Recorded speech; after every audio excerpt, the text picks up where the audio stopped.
Hello friends. Did you know that nearly 80% of those who watch my videos aren't subscribed? If you enjoy the content, I'd truly appreciate it if you hit that subscribe button. It helps a lot. Also, don't forget to leave a like and share your thoughts in the comments. Your interaction not only supports the channel's growth, but also helps these stories reach more people. Thank you all for being here. By the way, where are you watching from? Let me know in the comments.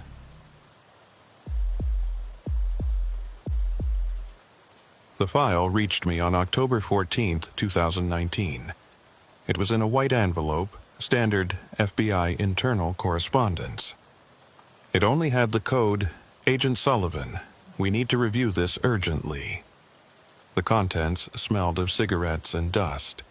Everything in New Mexico smells like that. Desert dust gets into everything. Into the paper, under your fingernails, into your lungs. I'm Samuel Sullivan, 31 years with the Bureau, 24 of them in the field. Most of those in the Southwest, Arizona, Nevada, Texas. But New Mexico is different. In New Mexico, things go wrong and they stay wrong. The desert doesn't forget, doesn't cover up. It preserves things. Bodies, secrets, sounds. The initial report came from Shiprock Field Office. 3 missing persons in 6 weeks, all within a 15-mile radius of the old Navajo reservation, lands near the Colorado border. Not the active reservation, the abandoned section. The part they gave back to the federal government in '74 after the uranium mine collapsed and poisoned the groundwater. Nobody lives there now. Nobody's supposed to anyway. First disappearance, July 18th. Thomas Begay, 63, retired construction worker. Drove his pickup into the old reservation to collect scrap metal from the mining operation. His truck was found 3 days later on County Road 491. Engine still running, driver's door open. No blood, no struggle, no Thomas Begay. His thermos was on the seat, still warm when sheriff's deputies arrived. Coffee hadn't even finished cooling. Second disappearance, August 2nd. Maria Etzity, 41, schoolteacher from Farmington. Last seen at a gas station in Beclebito. Told the attendant she was driving to see the old mission ruins. Her car turned up on a dirt access road, locked, with her purse and phone inside. Battery at 60%. Last call made to her sister at 3:47 p.m. Sister said Maria sounded normal, said she'd be home by dinner. Third disappearance, August 29th. Robert and Jennifer Morgan, tourists from Ohio, both 36, honeymooners. They checked into the Desert Rose Motel in Tiknos Pos, told the clerk they wanted to see authentic Navajo country before heading to the Grand Canyon. Security camera caught them leaving the motel at 8:15 a.m. in their rental sedan. The car was found that evening parked at a scenic overlook. Doors unlocked, camping gear in the trunk unused. Jennifer's sunglasses were on the dashboard. Robert's wallet was in the cup holder with $200 cash still inside. The Shiprock report noted one additional detail that caught my attention. In all 3 cases, witnesses in the area, mostly locals driving through, reported hearing strange sounds on their car radios in the days following each disappearance. Not music, not voices. Static. But static that seemed to pulse with a rhythm, almost like breathing. And buried in that static, some witnesses swore they heard a single word repeated over and over. The word was say. I pulled the case file from the locked drawer where I kept the ones nobody else wanted to touch. The ones that made experienced agents find reasons to be busy elsewhere. I'd worked 7 cases in New Mexico over the years. 6 of them closed without resolution. The 7th I didn't like to think about. My partner was supposed to be Janet Reeves, but she was on medical leave recovering from a car accident. So, the Bureau paired me with Marcus Webb from the Albuquerque office. Webb was 42, former Marine, transferred to FBI after 12 years in military intelligence. Good agent, by the book, didn't ask questions that didn't need answers. We'd worked together once before on a cartel case near the border. He was solid. We met at the Farmington Regional Airport on October 16th. Webb drove down from Albuquerque in a Bureau sedan, arrived 30 minutes before my flight landed from Phoenix. When I came through the small terminal, he was waiting by the rental car counter, drinking coffee from a styrofoam cup. "Sullivan," he said, shaking my hand. His grip was firm, professional. "Long time." "2 years," I said. "You still running every morning?" 5 miles, 6 days a week." He gestured to the exit. "Cars outside." I read the file on the drive down. 3 missing persons, no bodies, no witnesses, no forensics. And something about radio static? That's right. "You believe that?" Webb asked as we walked to the parking lot. "The static thing?" "I believe witnesses heard something," I said. "Whether it means anything is what we're here to find out." The October sun was already brutal even at 10 in the morning. The kind of heat that makes asphalt shimmer and turns the air into something you can see. Webb drove us north on Highway 491 toward Shiprock and the reservation lands beyond. The landscape was exactly what people imagine when they think of New Mexico. Flat stretches of red dirt broken by mesas and rock formations that looked like ancient ruins. Sparse vegetation, mostly sagebrush and creosote. The sky was impossibly blue, cloudless, vast enough to make you feel like an insect. "Sheriff's Department is expecting us at noon," Webb said, checking his watch. "Deputy named Ray Nez. He responded to all 3 scene calls. Shiprock office said he knows the area better than anyone. Local. Born and raised, Navajo. Been with the department 18 years. We drove in silence for a while. Through the windshield I watched the desert roll past.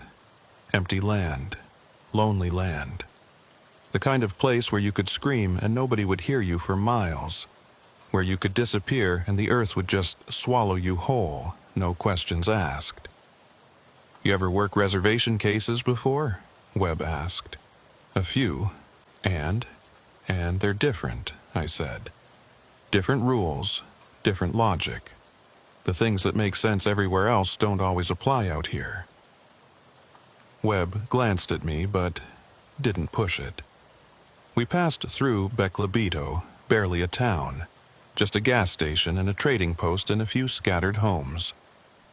A dog watched us from the roadside, panting in the heat.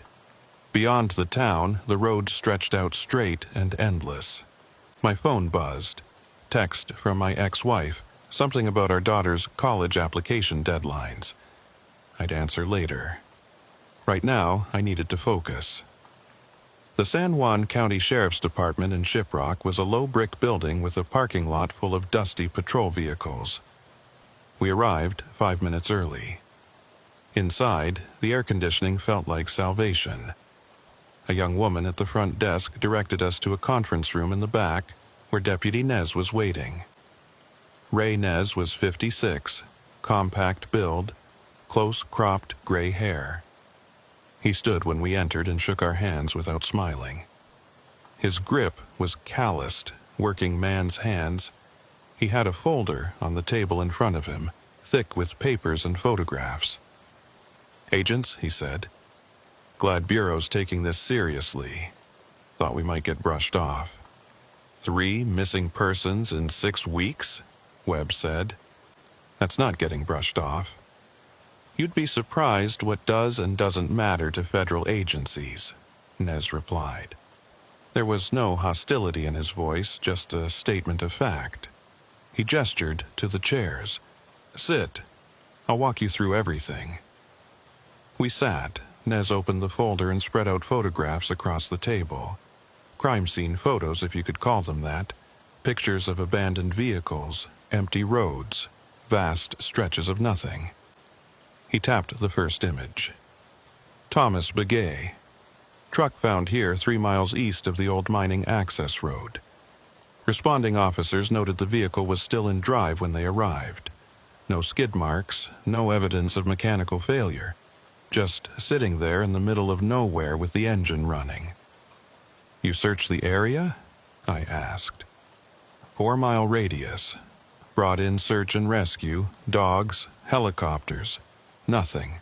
No tracks, no clothing, no indication which direction he went. It's like he opened the door, stepped out, and vanished into thin air.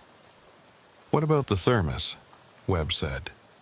Report mentions it was still warm. That's right. Still hot to the touch 3 hours after dispatch received the initial call from a passing motorist. Coffee doesn't stay hot that long in an open vehicle, not in July heat. Something's off with the timeline. Nez moved to the second set of photos. Maria Ed City's sedan parked on a dirt road, surrounded by desert scrub and rock formations. The car looked small and vulnerable against the vast emptiness. Maria's case is similar but different. Her vehicle was locked, which suggests she secured it intentionally before going somewhere. But where?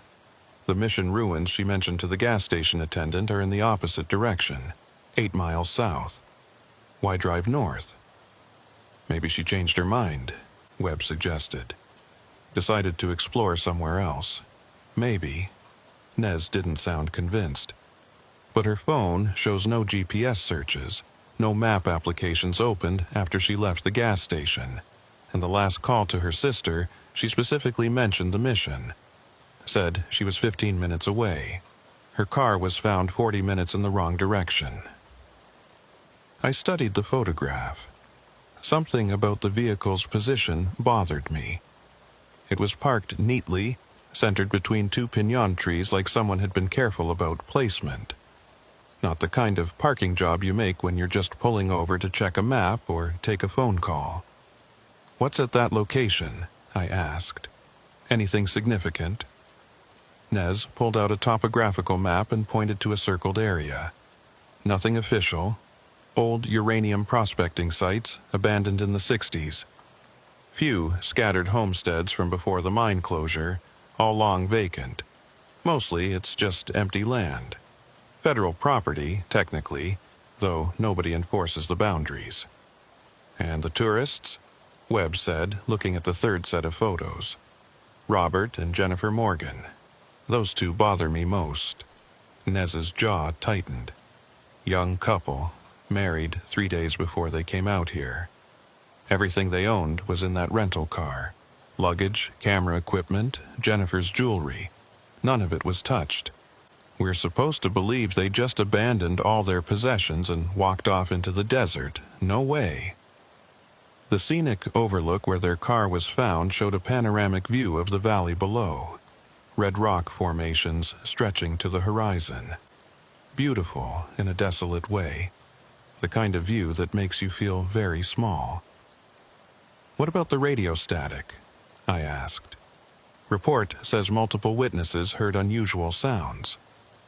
Nez sat back, arms crossed. His expression shifted, became guarded. Yeah, the static. That's where it gets weird. Weird how? First instance was 2 days after Thomas disappeared. Motorist driving Highway 491 at night. Around 2 a.m., radio starts going crazy. All stations, same thing. Static with this pulse to it. Like a heartbeat, he said. And underneath, a voice. Just one word, over and over. Stay, I said. Nez looked at me sharply. You read that part? It was in the file. Did the file mention it happened 3 more times? Different witnesses, different locations, all within 5 miles of where the 3 vehicles were found. Last report came in 6 days ago. Highway patrol officer, veteran with 20 years on the force. He called it in at 11:47 p.m. Said the static was so loud it hurt his ears, and the voice was clear as day. Male voice, he thought. Angry, desperate. Webb and I exchanged glances. This was the kind of detail that made cases complicated. Witnesses hearing voices could mean anything from genuine anomaly to mass hysteria to contaminated evidence chain. "Did you record any of it?" Webb asked. "Tried. Officer had a dash cam with audio. Reviewed the footage. Nothing. His radio picked up the static, but the recording showed normal FM interference. Whatever it was, it didn't transfer to digital." "Or he imagined it," Webb said. "4 separate witnesses," Nez countered. 4 different nights. None of them know each other. No connection between them. They all described the exact same thing. Pulsing static, male voice, one word, stay. I thought about this. In 31 years with the FBI, I'd learned that coincidences were rare. 4 independent witnesses reporting identical anomalies meant something real was happening, even if the explanation wasn't immediately clear. The question was whether it connected to the disappearances or was a separate phenomenon that happened to occur in the same area. "I'd like to drive out there," I said. "See the locations firsthand." "Figured you would." Nez stood, collecting the photographs. "I cleared my afternoon. We can hit all 3 sites before dark. Fair warning, though. It's rough country. No cell service, no facilities, and once the sun goes down, it gets cold fast. You're not dressed for it." Webb looked at his suit and tie. "We'll manage." "Your funeral," Nez said, but there was the ghost of a smile. "Let's take my truck. That Bureau sedan won't last 10 minutes on the access roads." We transferred our gear to Nez's pickup, a battered Ford F-250 that looked like it had survived several wars. The bed was filled with emergency supplies: water jugs, blankets, flares, first aid kit, spare tire, tow chain, and a rifle case locked behind the rear window. "You expecting trouble?" Webb asked, eyeing the rifle. "Out here?" Nez started the engine. "Always expect trouble. Desert doesn't give second chances."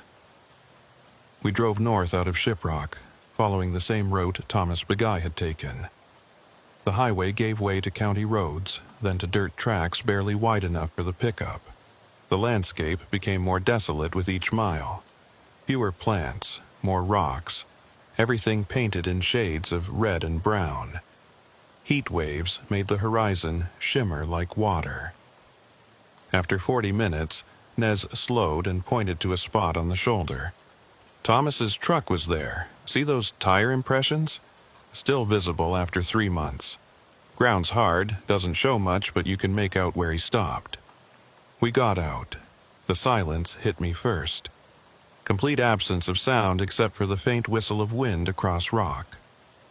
No birds, no insects, no distant traffic. Just emptiness and heat and the smell of sun-baked earth. I walked to where Thomas's truck had been found. The ground showed compressed marks from vehicle weight but little else.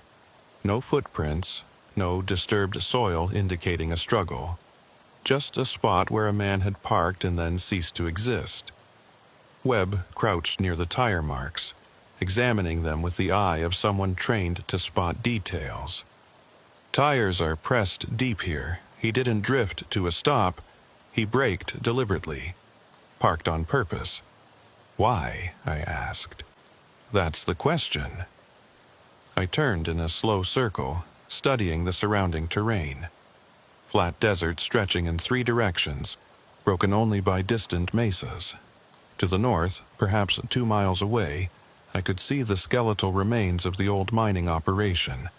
Rusted structures, collapsed buildings, chain-link fence sagging into the dirt. "The mine," I said.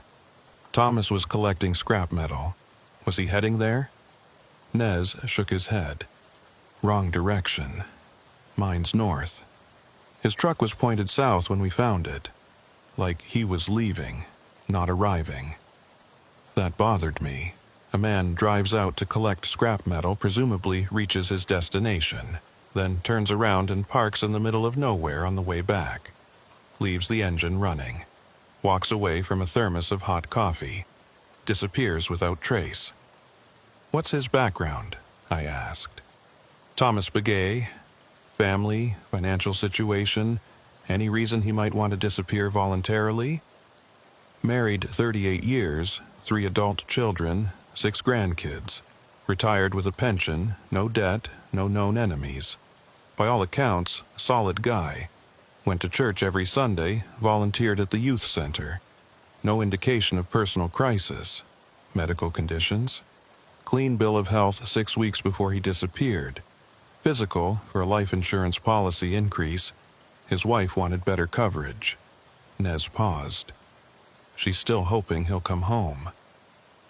We spent another 20 minutes searching the immediate area, finding nothing. Then we returned to the truck and drove to the second location, where Maria Etcitty's car had been found. This site was different. The dirt road was narrower, more isolated, cutting between rock formations that rose like walls on either side. Natural corridor carved by ancient water flow. Maria's sedan had been positioned between 2 trees exactly as I'd noticed in the photograph. Centered, deliberate, careful. "She was a good driver," Nez said. "Her principal at the school mentioned it. Very precise, always parked perfectly. This is consistent with her personality." I approached the trees. They were piñon pines, stunted and twisted by wind and drought. Between them, the ground showed faint tire tracks and nothing more. I looked through the gap where Maria's car had sat, following the sight line. It pointed toward an opening in the rock formations, a natural passage heading northwest. "Where does that lead?" I asked, pointing. Nez consulted a map from his glove compartment. "Old prospecting area. Bunch of test mines, none of them went anywhere. All sealed off in the 70s for safety. Nothing there now except holes in the ground and rattlesnakes." Webb walked the perimeter, examining the ground with his flashlight despite the bright sun. "No footprints leading away from the vehicle, same as Thomas's scene. It's like they parked and then floated away. Or were carried," I said. "By what? There's no evidence of a second vehicle, no aircraft in the area, nothing. The ground here is soft enough to show prints, but there aren't any. Not even Maria's. She had to have stepped out of the car, but there's no trace of her anywhere." He was right, and it troubled me deeply. Disappearing from an isolated location was one thing. The desert was vast, full of places to hide a body. But leaving no trace at all, not even the first few steps away from a vehicle, that required explanation I didn't have. I tried to think like Maria. She was 41, intelligent, schoolteacher. She'd told her sister she was going to the mission ruins but drove in the opposite direction. Why? Did she change her mind? Receive a call? See something that caught her attention? Her phone records showed no incoming calls after she left the gas station.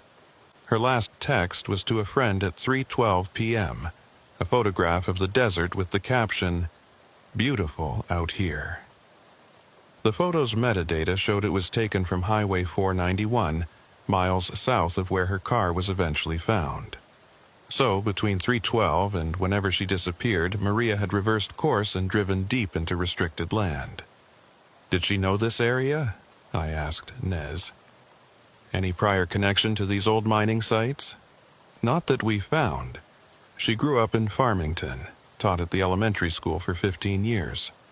Her family doesn't recall her ever mentioning the abandoned sections of the reservation. As far as we know, she had no reason to come here. Then why did she? No one had an answer. We stood in the heat, surrounded by ancient rock and empty sky, and I felt the weight of the case settling on me.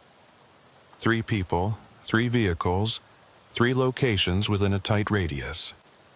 All disappeared without explanation. All connected by the absence of evidence, which was itself a kind of evidence. The 3rd location, where Robert and Jennifer Morgan's rental sedan had been found, was another 40 minutes north. The scenic overlook was exactly that, a cleared area at the edge of a mesa, offering views across the valley. Someone had placed a steel guardrail at the cliff edge and a small informational sign about the geology of the region. The sign was weathered, letters faded, clearly hadn't been maintained in years. Their car had been parked facing the view. Webb noted that the parking brake was engaged, gear in park, keys in the ignition. Inside, everything was undisturbed. Jennifer's purse contained wallet, phone, makeup, medications for seasonal allergies. Robert's wallet had cash and credit cards. Their camera bag held 2 expensive DSLRs and multiple lenses. Combined value of items left in the vehicle is around $8,000, Nez said. If this was robbery, worst criminals in history. I walked to the guardrail and looked down. The drop was steep but not sheer, maybe 60 feet to a sloping section of rock and loose scree. Survivable if you were careful, deadly if you weren't.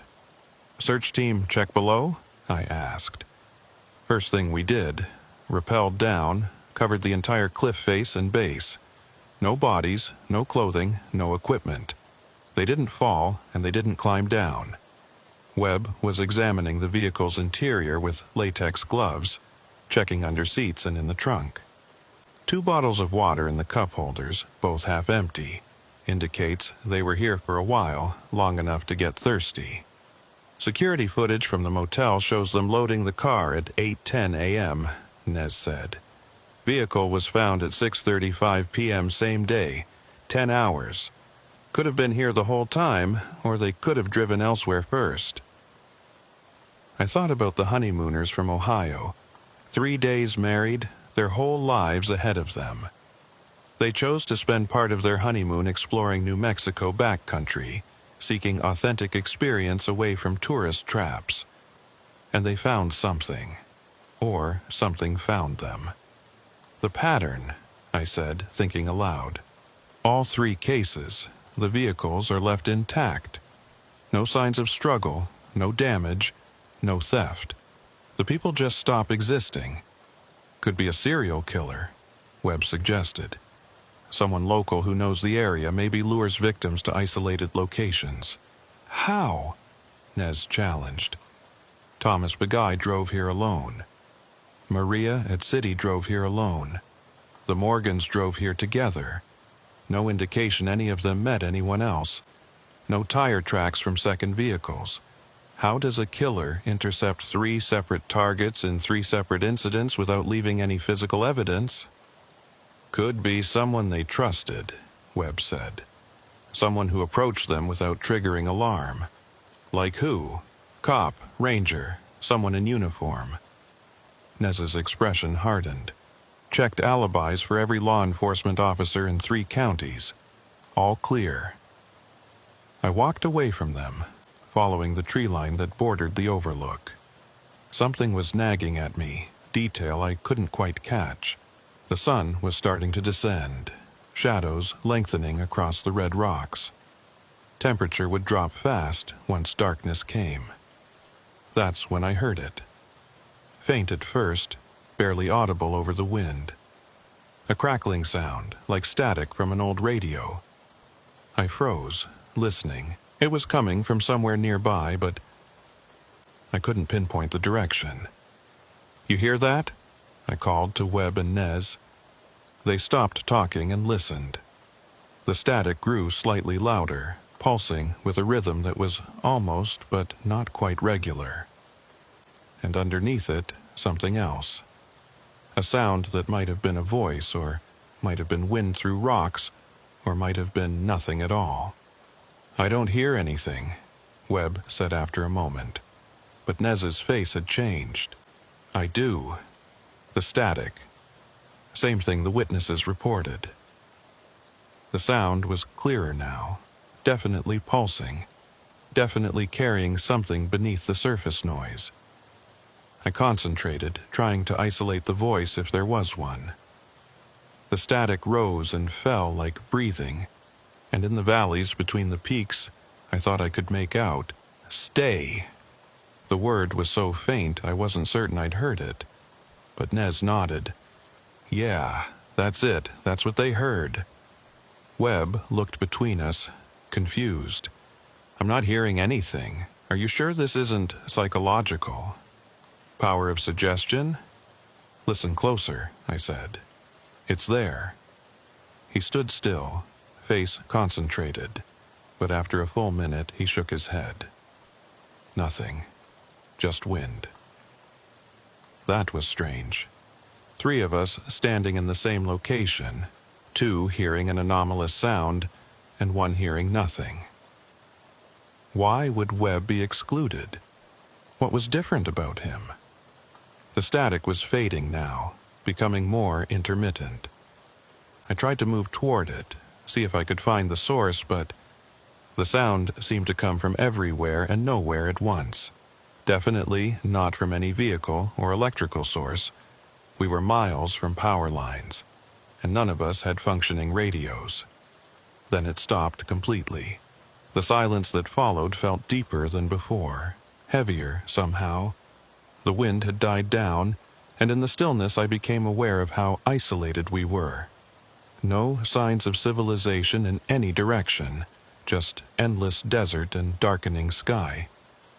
This is what the witnesses described, Nez said quietly. Exactly this. Static for a few minutes, 1 word, then nothing. I didn't hear any voice, Webb insisted. Just you 2 saying you heard something. You think we're making it up? I think human brains are excellent at pattern recognition, even when there's no pattern. You expected to hear something, you're primed by witness reports, and your mind fills in the gaps. He wasn't wrong about how perception works. But I knew what I'd heard. The static was real, and the voice beneath it was real, even if I couldn't explain how or why. We should head back, Nez said, checking his watch. Sun's going down soon, and I don't want to be out here after dark. Why not? I asked. He was quiet for a moment, choosing words carefully. Bad things happen out here at night. Always have. My grandfather used to say this land was angry about the mining, about having its bones torn open and poisoned. Said it doesn't forgive. You believe that? I believe 3 people disappeared from this exact area in 6 weeks, Nez said. And I believe we don't know why. That's enough to make me cautious. We returned to the truck and started the long drive back to Shiprock. The sun touched the horizon, painting the desert in shades of orange and red that looked like fire. Shadows stretched long across the ground, and in the distance I could see lights beginning to appear. Homes, businesses, signs of human habitation fighting back against the wilderness. My phone regained signal as we neared town. 3 missed calls from the Phoenix office, 2 emails marked urgent. I'd deal with them later. Right now, my mind was processing what we'd seen today. 3 crime scenes that weren't crime scenes. 3 vehicles abandoned with no explanation. 3 people gone without trace. And a sound that 2 of us heard and 1 didn't, carrying a single word that might have been warning or threat or something else entirely. The word stay could mean many things. Stay away, stay here, stay alive, stay where you are. Without context, it was just a fragment, meaningless on its own. But combined with the disappearances, it felt significant. We reached the sheriff's department as full darkness fell. The parking lot was nearly empty, just a few patrol cars and Nez's truck. We transferred our gear back to the bureau sedan, while Nez wrote up notes from the day's investigation. "Where are you staying?" he asked. "Red Mesa Inn, off Highway 64, Webb said. It was the only place with vacancies. Nez made a face. "Yeah, well, it's cheap for a reason. Don't drink the tap water, and check for scorpions before you put on your shoes." "Looking forward to it already," Webb said dryly. We shook hands with Nez and got his cell number for the morning. He promised to pull together more witness statements and radio reports for us to review. As we drove toward the motel, Webb was quiet, thoughtful. "What do you think?" I asked him. "Honestly, I think we're missing something obvious. 3 disappearances in pattern like this, there's got to be a connection we're not seeing." "What about the static?" "I think it's atmospheric interference or equipment malfunction that witnesses are misinterpreting. I think you and Nez heard something, but it wasn't what you thought it was." "Maybe." We pulled into the Red Mesa Inn, a depressing collection of single-story units arranged around a parking lot. The neon sign missing several letters spelled RDMAN. Our rooms were next to each other. Basic accommodations with thin walls and thinner towels. I dropped my bag on the bed and checked my messages. Nothing that couldn't wait until morning. I was exhausted from travel and heat and the weight of unanswered questions. But I knew I wouldn't sleep well. Never did on cases like this.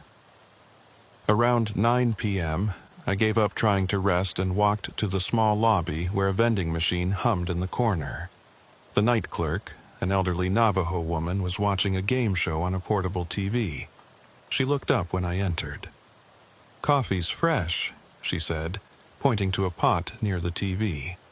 "Made it an hour ago. Thanks." I poured a cup, black, and leaned against the counter. "Been working here long?" 15 years come December. "You hear about the missing people? The ones from the old reservation land?" Her expression shuddered. I heard. "You know anything about that area? Why someone might go out there?" "I know enough to stay away from it," she said flatly. "And I know you should too." "Why's that?" She turned back to her TV. "Because some places don't want visitors. And that's one of them." I waited to see if she'd elaborate, but she didn't. The game show played on, canned laughter echoing in the empty lobby. After a few minutes, I thanked her for the coffee and went back to my room. Webb was in his room, light visible under the door, probably reviewing case files. I sat on the bed and opened my laptop, pulling up everything we had on the 3 victims. Looking for connections, patterns, anything that might explain why these specific people in this specific place.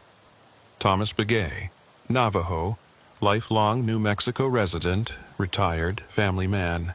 No criminal record, no unusual financial activity, no obvious enemies. Maria Etzidi, Navajo, Farmington born, schoolteacher, divorced 8 years prior, 2 adult sons. Clean background, active in church, volunteered for literacy programs. Robert and Jennifer Morgan, white, from Cleveland suburbs, middle-class professionals. Robert worked in IT, Jennifer was a graphic designer. No connection to New Mexico or Navajo culture beyond typical tourist interest. On the surface, nothing linked them. Different ages, different backgrounds, different reasons for being in the area. But they'd all disappeared from the same tight radius of desert, all in the same unexplained manner. That had to mean something. I closed the laptop and lay back, staring at the water-stained ceiling. Tomorrow, we'd interview witnesses, review radio reports, maybe drive out to the old mine if we could get permission. Standard investigative work, building a picture detail by detail. But I kept thinking about the static, the voice underneath, that single word, stay. Around midnight, I finally drifted off, and when I did, I dreamed of empty desert and distant sounds I couldn't quite identify. In the dream, I was standing at the scenic overlook where the Morgans disappeared, and the sun was setting, and somewhere far below in the gathering darkness something was calling out. Not in words I could understand. Just a sound that made me want to run. I woke at 3 a.m., heart pounding, sheets soaked with sweat. The room was dark except for the red glow of the alarm clock. Outside, I could hear wind moving through the parking lot, rattling loose metal somewhere nearby. And underneath the wind, so faint I might have imagined it, the sound of static. Morning came with pale sun through thin curtains. I'd managed another hour of broken sleep after waking at 3, enough to function, but not enough to feel rested. Webb knocked on my door at 7, looking alert and professional despite the substandard accommodation. "Sleep well?" he asked. "Well enough," I lied. "You?" "Like a rock. This desert air knocks me out." He held up 2 paper cups. "Got us coffee from that gas station across the highway. The stuff in the lobby looked like it was made during the Reagan administration." We drove back to the sheriff's department in the clear morning light. The temperature was already climbing toward uncomfortable. Nez was waiting with a file folder and a tired expression that suggested he hadn't slept much either. "Got something interesting," he said, spreading papers across the conference table. "Pulled the full radio logs from Highway Patrol for the past 3 months. The static incidents? There's a pattern." He pointed to a chart he'd created, plotting dates and times of reported anomalies. 4 incidents total, each occurring between 11 p.m. and 3 a.m., each lasting approximately 5 to 8 minutes. The locations formed a rough circle with a radius of about 3 miles, centered on a point in the old reservation land. "What's at the center?" Webb asked. Nez pulled out a topographical map and marked the spot with a red X. Nothing official, but according to historical records, it's the site of the original uranium discovery in 1951. First test mine, before the operation expanded. It was sealed in 1974, along with everything else. "You think something at that mine could be causing radio interference? I think it's worth checking out. Problem is, it's deep in restricted federal land. We'd need permission, and that takes time we may not have." "Why may not have?" I asked. Nez's expression darkened. "Because I got a call this morning at 5 a.m. Another vehicle found abandoned on County Road 7900. White Honda CR-V registered to a David Huerta from Durango. Engine running, driver's door open, no sign of Huerta anywhere." The room went silent. 4 disappearances in 7 weeks. The pattern was accelerating. "When?" Webb asked. "Vehicle was spotted by a rancher at 4:30 a.m. He reported it immediately. I sent deputies out to secure the scene, but I waited for you before going myself." "Let's go," I said, already standing. We took Nez's truck again, driving north into terrain that was becoming familiar. The location was east of where Maria's car had been found, about 4 miles from the original mining site. When we arrived, 2 sheriff's vehicles were parked on the shoulder, their occupants maintaining perimeter around the abandoned Honda. The scene was identical to the others. Vehicle parked neatly on the side of a dirt road, engine running until deputies had shut it off, driver's door standing open. David Huerta's wallet was on the passenger seat. His phone was in the cup holder, battery at 40%. No signs of struggle, no footprints leading away, no indication what direction he might have gone. "Background on Huerta?" Webb asked Nez, while I examined the vehicle. 34, software engineer, lives in Durango. Single, no kids. Drove down here yesterday evening according to his phone's GPS log. Last known position was this road at 11:47 p.m. What was he doing out here that late? Unknown. His social media shows he was into photography and hiking. Last post was a sunset picture taken near Aztec with the caption, "Chasing the Light." That was at 7:20 p.m. I opened the Honda's trunk. Photography equipment, camping gear, hiking boots, water bottles. Everything you'd bring for an overnight wilderness trip. But no note, no explanation, no clue why David Huerta had parked on this particular stretch of empty road and vanished. The sun was fully up now, heat already oppressive. I surveyed the surrounding landscape. Flat desert broken by low hills and scattered vegetation, somewhere in the distance, barely visible, I could see the rusted structures of the old mine complex. "The mine," I said. "All 4 disappearances are within a tight radius of that site. That can't be coincidence." "Agreed," Nez said. "Question is, what's the connection? The mine's been sealed for 45 years. Nothing there but collapsed tunnels and contaminated groundwater. Then why do people keep disappearing near it?" Nobody had an answer. We spent 2 hours processing the scene, taking photographs, collecting what little evidence existed. The forensics team from Farmington arrived and went over everything with their equipment, but I knew they'd find nothing. 4 scenes, 4 vehicles, 4 missing people, and not a single useful piece of physical evidence. Whatever was happening here, it wasn't leaving traces. As we were preparing to leave, one of the deputies called out, "Got something!" We walked over to where he stood at the edge of the road, pointing to a patch of ground about 15 feet from the Honda. In the dust, barely visible, were marks that might have been footprints, not clear enough to get useful impressions but definitely disturbed soil. "Heading that direction," the deputy said, indicating northwest, "toward the mine." "Could be Huerta's," Webb said. "Could be anyone's, could be from weeks ago." But the deputy shook his head. "Ground's loose here. Wind would have filled these in after a day or 2. These are recent." We followed the faint trail as far as we could. It led away from the road, across open desert, maintaining a remarkably straight line toward the mine complex. After about 200 yards, the tracks disappeared entirely, erased by harder ground that showed nothing. "He walked toward the mine," I said. "Why? What's out there?" "Danger," Nez replied flatly. "Contamination, unstable tunnels, rattlesnakes, no water, no shelter. Walking toward that mine at midnight is suicide. Unless he had a reason. What reason could possibly justify that?"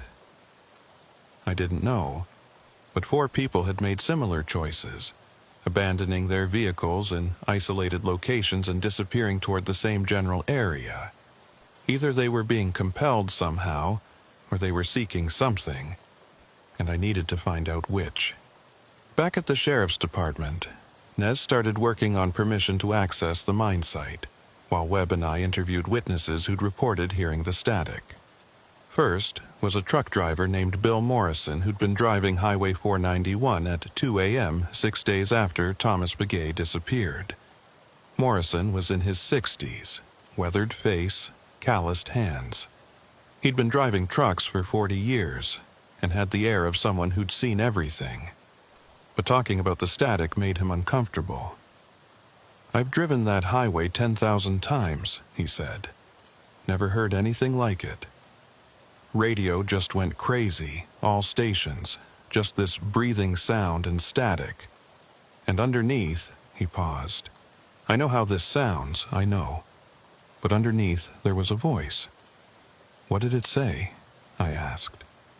"One word, stay, over and over. And the way it sounded, it wasn't asking, it was commanding, like an order you don't refuse. Male voice, female? Male, I think, deep, but weird, like it was coming from very far away, or underwater, I don't know. I turned the radio off and it was still there for another minute. Then it just stopped." "Did you feel compelled to do anything, pull over, drive to a specific location?" Morrison thought about this. "Not compelled exactly, but I had this strong feeling I should stop driving. Should park and walk into the desert. Made no sense, obviously, so I didn't do it. But the feeling was there." We got similar accounts from the other 3 witnesses. Each described the static, the pulsing rhythm, the single word command. Each reported feeling an urge to stop their vehicle and investigate the source. 2 of them had resisted easily, like Morrison. But the 3rd witness, a woman named Patricia Coleman, had a more disturbing experience. "I almost did it," she said. hands shaking as she held her coffee mug. I almost stopped the car, put it in park, had my hand on the door handle. Something in that voice made me want to obey. Like when you're a kid and your parent calls your name in a certain tone, you just move without thinking. "But you didn't stop," Webb said. "My phone rang, snapped me out of it. By the time I answered, the static was gone and I was sitting there on the highway at 2 in the morning, hand on the door, ready to walk into pitch-black desert. I drove straight home after that, didn't stop for anything." "Who called?" I asked. "My daughter. She said she'd had a nightmare and wanted to hear my voice. Probably saved my life." After the interviews, Webb and I compared notes in a borrowed office. The picture emerging was disturbing. Some kind of auditory phenomenon occurring at night in a tight geographic area, carrying a message that compelled listeners to approach its source. Those who resisted went home safely, those who didn't. "Mass hallucination," Webb said. "Has to be. Environmental factor, maybe. Contamination from the uranium mine affecting people's brains. All 4 disappearance victims and 4 separate witnesses?" I challenged. "All experiencing identical hallucinations? That's statistically implausible." "More plausible than what? Ghosts? Aliens?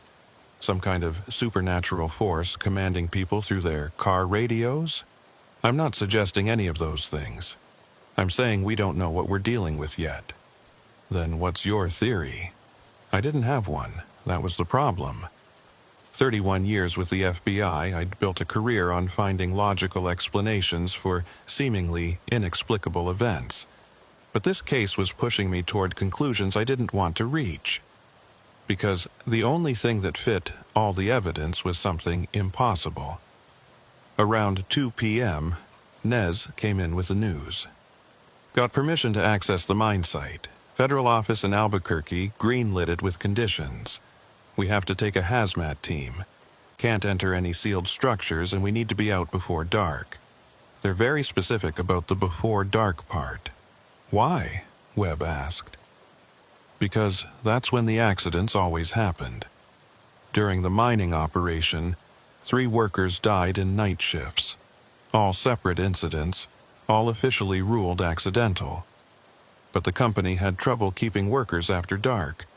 Too many reports of strange sounds, equipment malfunctions, people feeling watched. Eventually, they just shut down night operations entirely."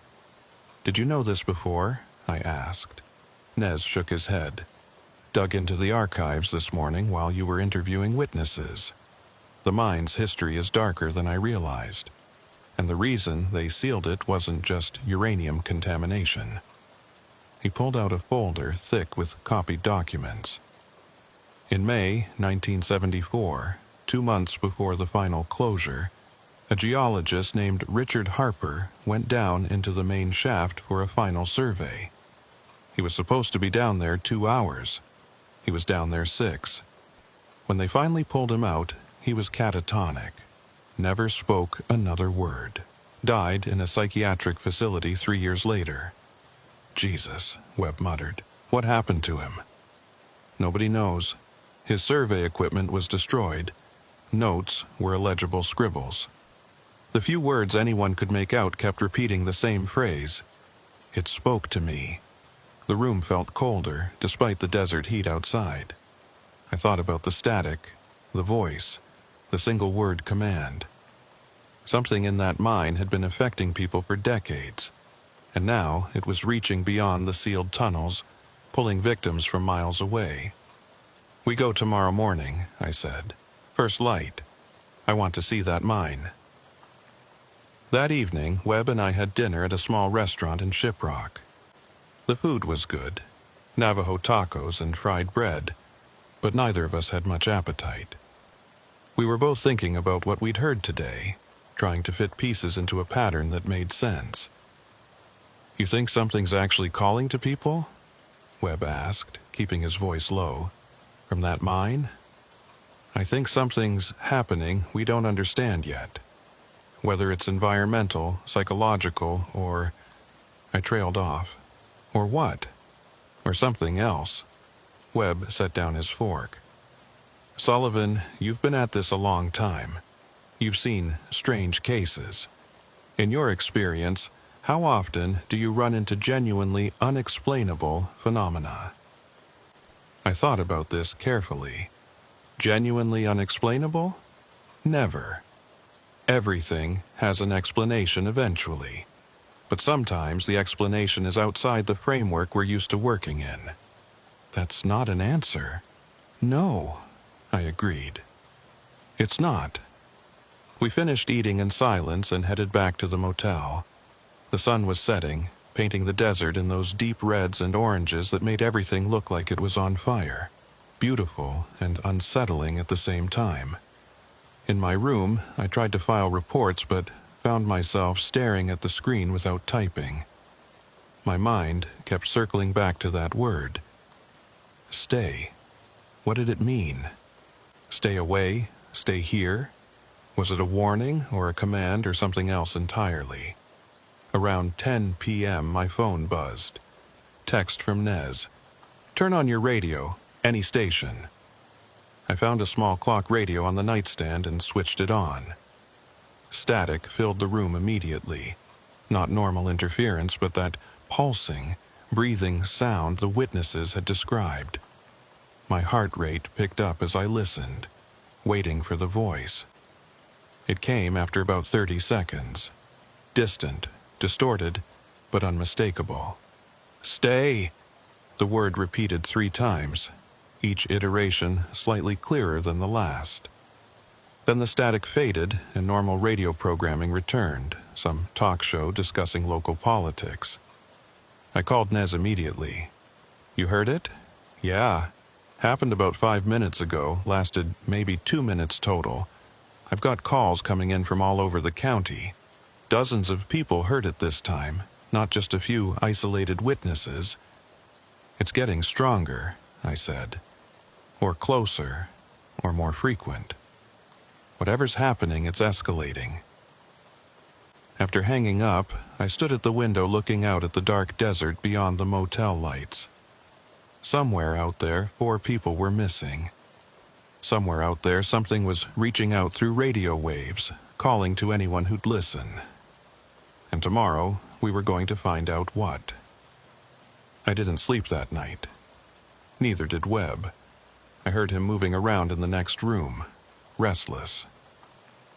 At 4 a.m., I gave up, showered, and started preparing gear for the mine visit. Flashlights, water, first aid kit, radio equipment, GPS tracker. Everything by the book, standard field operation. But this didn't feel standard. Nez picked us up at 6 a.m., along with a 3-person hazmat team from the Federal Contamination Office.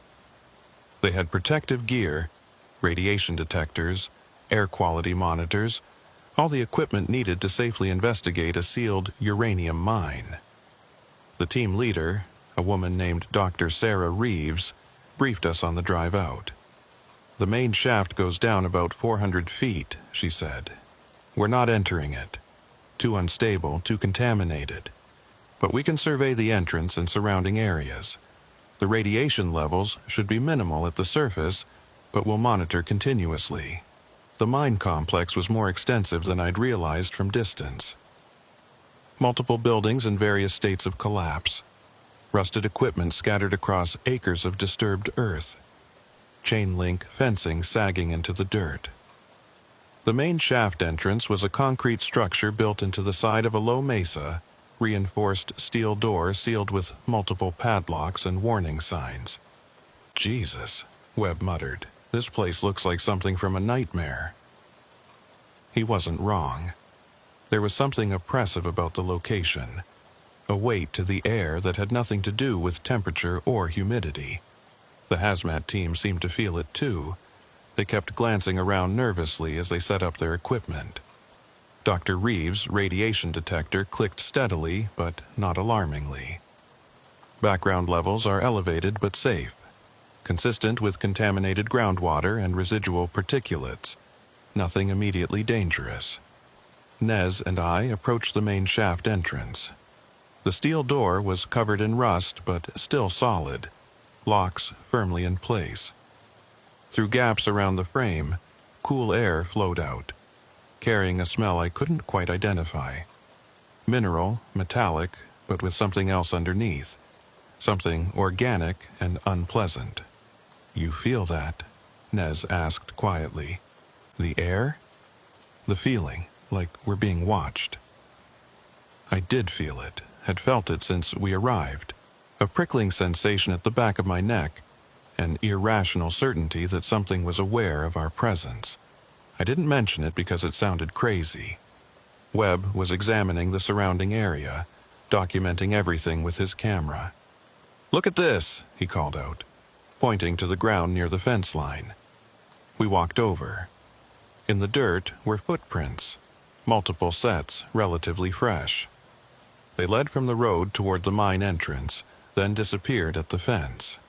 "Someone's been here recently," Webb said. "Multiple someones." "David Huerta," I suggested. "Maybe, or the others. Or all of them." He photographed the prints carefully. "These go right up to the fence and then nothing. Like they climbed over or..." He stopped. "Or what?" "Or disappeared, again." The hazmat team finished their initial survey and gave us clearance to investigate the surface buildings. We spent an hour searching through collapsed structures and rusted equipment, finding nothing useful. Everything was exactly as you'd expect from an abandoned industrial site. Old machinery, scattered tools, piles of rubble. But in the foreman's office, a metal trailer that had somehow survived 4 decades of weather, we found something interesting. A logbook from the final weeks of operation, water-damaged and barely legible. Most entries were mundane notes about ore production and equipment maintenance, but the final entry, dated May 17, 1974, was different. It was written in shaky handwriting, letters formed by someone under severe stress. "Third incident this week. Jennings swears he heard something calling from deep down. Says it knows his name. I'm shutting down night shifts permanently. Whatever's in the deep sections can stay there." The entry was unsigned. "Jennings," Nez said. "That's Richard Harper's supervisor. Guy who pulled him out of the shaft when he went catatonic." I photographed the logbook page. "What happened to Jennings?" "Don't know. I'll check death records when we get back." Dr. Reeves approached with her equipment. "We're reading some unusual energy signatures near the main shaft. Not radiation, something else. Our electromagnetic detector is showing fluctuations that don't match any known geological phenomena." "What kind of fluctuations?" I asked. "Regular pulses, almost like..." She paused, checking her display. "Like breathing. Rise and fall in a rhythmic pattern. It's very faint, but definitely there." The same pattern the radio static followed. Whatever was in that mine, it was generating some kind of electromagnetic field that could be picked up by car radios and scientific equipment alike. "Can you trace it to a source?" Webb asked. "It's coming from deep underground, below the sealed sections, probably from the original exploration tunnels. We'd need to breach the door to pinpoint it, and that's not happening without proper excavation permits and safety measures." We were standing there discussing options when the feeling of being watched intensified dramatically. All of us felt it simultaneously. Nez, Webb, Dr. Reeves, everyone. The hair on my arms stood up, and a chill ran down my spine despite the desert heat. "Something's wrong," one of the hazmat team members said, voice shaking. Then we heard it. Not through radios this time. Directly through the air, emanating from the sealed mine shaft. A sound that was part static, part wind, part something else entirely. And underneath, clear as day, that single word, "stay." It wasn't a whisper anymore. It was loud, commanding, impossible to ignore. The electromagnetic detector in Dr. Reeves' hand went crazy. readings spiking off the scale. And every single person present felt the same overwhelming compulsion I'd heard described by witnesses. Stop, park, walk into the desert, go to the mine. Get in the vehicles, I shouted, fighting against the urge. Now! We ran for the trucks, piling in chaotically. Nez started the engine with shaking hands and we sped away from the mine complex, dust cloud rising behind us. Nobody spoke for the first 5 minutes. We were all processing what we'd just experienced, a genuine, undeniable manifestation of whatever was causing the disappearances. "What the fuck was that?" one of the hazmat team members finally said. "That," Dr. Reeves replied, still checking her detector, "was an electromagnetic pulse strong enough to affect human neural activity. Some kind of infrasound component, too, frequencies that bypass conscious hearing and trigger deep brain responses. I've never seen anything like it." "Could it occur naturally?" Webb asked. "Geological process, underground gas, something?" "Not with that level of complexity and organization. Natural phenomena don't form words. They don't pulse with intentional rhythm. Whatever's generating that signal is either technological or—" She trailed off. "Or what?" Nez demanded. "Or I don't know. I don't have a category for it." We drove back to Shiprock in stunned silence.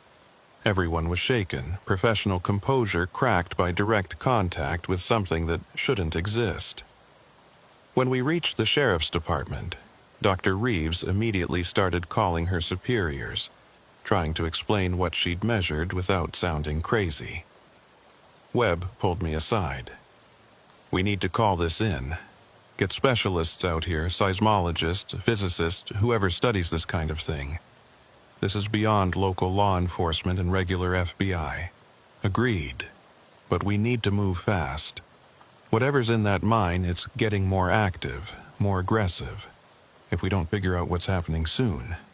I didn't finish the thought. "More people will disappear," Webb finished for me. Nez was on the phone with multiple agencies coordinating response. Federal jurisdiction would take over soon. The site was federal land, the mine was federal responsibility, and the scope of the phenomenon was clearly beyond local resources. But until that happened, we were the boots on the ground. I spent the afternoon filing reports and making calls to Phoenix office. My supervisor listened to my briefing with increasing skepticism. "Sullivan, you're telling me there's some kind of electromagnetic anomaly in an old uranium mine that makes people hear voices and compels them to walk into the desert?" "That's exactly what I'm telling you. We have witness testimony, scientific readings, and direct experience from 7 trained professionals." Christ, this is going to be a nightmare to document. You realize how this sounds. I realize it sounds impossible, but it's happening whether it sounds plausible or not. What do you need? Specialists, geologists, physicists, maybe paranormal researchers if we're being honest about what we're dealing with. And we need to close off that area completely. No civilian access anywhere near the old mine. I'll make calls. Expect federal involvement by tomorrow. In the meantime, don't go back out there alone. Wasn't planning on it. Evening came with spectacular sunset. The kind of natural beauty that seemed wrong given what we'd experienced. Webb and I met Nez for dinner at the same restaurant as before. We were all exhausted, running on adrenaline and bad coffee. "Jennings died in 1982, Nez said, checking notes on his phone. "Heart attack, officially. But his wife told the funeral director he'd never been the same after they closed the mine. Said he had nightmares every night for 8 years. Would wake up screaming that something was calling to him." "Jesus," Webb muttered. 8 years of torture before it finally killed him. Richard Harper, the catatonic geologist, had similar symptoms before he stopped speaking. Medical records show he was agitated, paranoid, kept trying to leave the facility. Doctors said he was trying to return to something, though he could never articulate what. I thought about the 4 missing people. Were they experiencing the same compulsion? Had they walked into the desert unable to resist the call, or had something more direct happened? The word stay, I said. We've been assuming it's a command to stay away. But what if it's the opposite? What if it's telling people to stay there at the mine, to remain? You think the missing people are still there? Webb asked. At that complex? I think we need to search it more thoroughly. Tomorrow, full daylight, maximum personnel. If they're anywhere near that site, we need to find them before... Again, I didn't finish. Before what? Before they died? Before something worse happened? I didn't know what the end state was, and that scared me more than any concrete threat. My phone buzzed. Text from an unknown number. They're waiting for you. I showed it to Webb and Nez. Both looked disturbed. Trace it, Webb said. I called it into the Phoenix office tech team. 15 minutes later, they called back. Number's a dead end. Unregistered burner phone, GPS disabled, last ping from a cell tower near Shiprock 3 hours ago. Someone's watching us, Nez said. Someone knows we went to the mine today. Or something knows, I replied quietly. That night, the static returned. Stronger than before, lasting nearly 20 minutes. Every radio in a 50-mile radius picked it up. The voice beneath the noise was clearer now, almost conversational in tone. But still, just that single word, stay. And listening to it, lying in the dark in that cheap motel room, I felt the compulsion again. The urge to get up, walk outside, drive back to that mine, to go deep into the restricted desert and find the source of the call. I didn't move. I stayed in bed, fighting the urge with every bit of willpower I had. But I understood now how the others had failed to resist. Because the voice wasn't just sound, it was something deeper, more primal.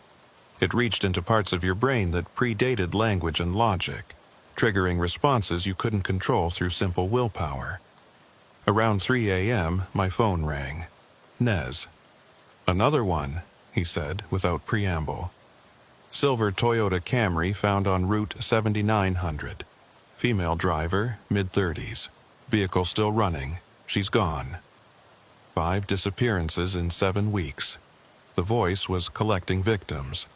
And tomorrow, we were going back to find out why.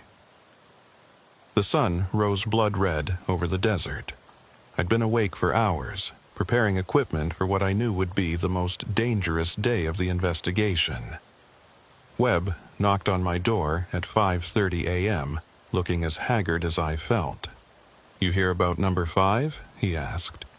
Yeah. Nee called me at 3. Her name's Jennifer Blackwood. Tourist from Santa Fe, photographer. Was out here shooting landscape pictures. Her car was found with the camera still on the passenger seat. Memory card full of images from yesterday evening. Any of the mine? Last 20 photos are all of the mine complex. Different angles, different lighting. Like she was documenting it thoroughly. She knew something, I said. Or she was being drawn there, same as the others. We met Nez at the sheriff's department, along with a full search and rescue team. 12 people, including dog handlers and a medical unit. Dr. Reeves and her hazmat specialists were back, this time with additional electromagnetic shielding equipment. Federal agencies had finally mobilized overnight, and by this afternoon the site would be swarming with specialists. But for now, it was just us. Here's the plan, Nez said, spreading maps across the conference table. We search every structure, every tunnel entrance, every foot of ground within a quarter mile of the main shaft. If the missing people are anywhere in that complex, we find them. If they're not, we expand the search radius. What about the voice? One of the search team members asked. What do we do if it starts again? You resist, I said. You recognize it for what it is, a neurological manipulation, not a genuine compulsion. You buddy up, watch each other, and if anyone starts exhibiting signs of being affected, you remove them from the area immediately. Easy to say, the team member muttered. Harder to do. He was right, but we had no choice. 5 people were missing and possibly still alive. We had to try. The convoy of vehicles headed north under clear skies. Temperature was already climbing toward 90 degrees. By afternoon, it would be over 100, and searching in that heat would become dangerous. We had maybe 4 hours before conditions deteriorated. Arriving at the mine complex felt different in morning light. The oppressive atmosphere was still there, but diminished somehow. Less immediate dread, more lingering unease. The buildings looked more pathetic than menacing, just rust and collapse and failure. Dr. Reeves set up a monitoring station at the perimeter, tracking electromagnetic activity constantly. Readings are low right now, she reported. Baseline activity only. Whatever generates the strong pulses, it's dormant or conserving energy. Or waiting, Webb said quietly. The search teams spread out systematically, each unit taking a section of the complex. Webb and I paired with Nez, focusing on the structures closest to the main shaft. We started with the collapsed administration building. Inside was a disaster of fallen ceiling panels and overturned furniture. 45 years of weather damage had reduced everything to rubble. But searching through it, I found something that made my skin crawl, fresh footprints in the dust. Recent enough that the prints were still clear, not yet disturbed by wind or animal traffic. Someone's been here within the last few days, I called out to Webb and Nez. We followed the prints through the building. They led to a back room that had once been a storage area, and there, in the corner, we found evidence of recent habitation. A sleeping bag, empty water bottles, protein bar wrappers. Someone had been camping here, staying close to the mine. David Huerta, Webb suggested, photographing everything. Or one of the others. Nez examined the supplies. These are outdoor brands, high-quality gear. Thomas Begay was known for cheap equipment. This stuff is expensive. So, probably the Morgans or Jennifer Blackwood, I said. They had money for good equipment. But why camp here? Why not just explore and leave? Unless they couldn't leave. Unless something kept them here, trapped by the same compulsion that had drawn them in the first place. We continued searching. 2 buildings over, in what had been the equipment warehouse, we found more signs of recent presence.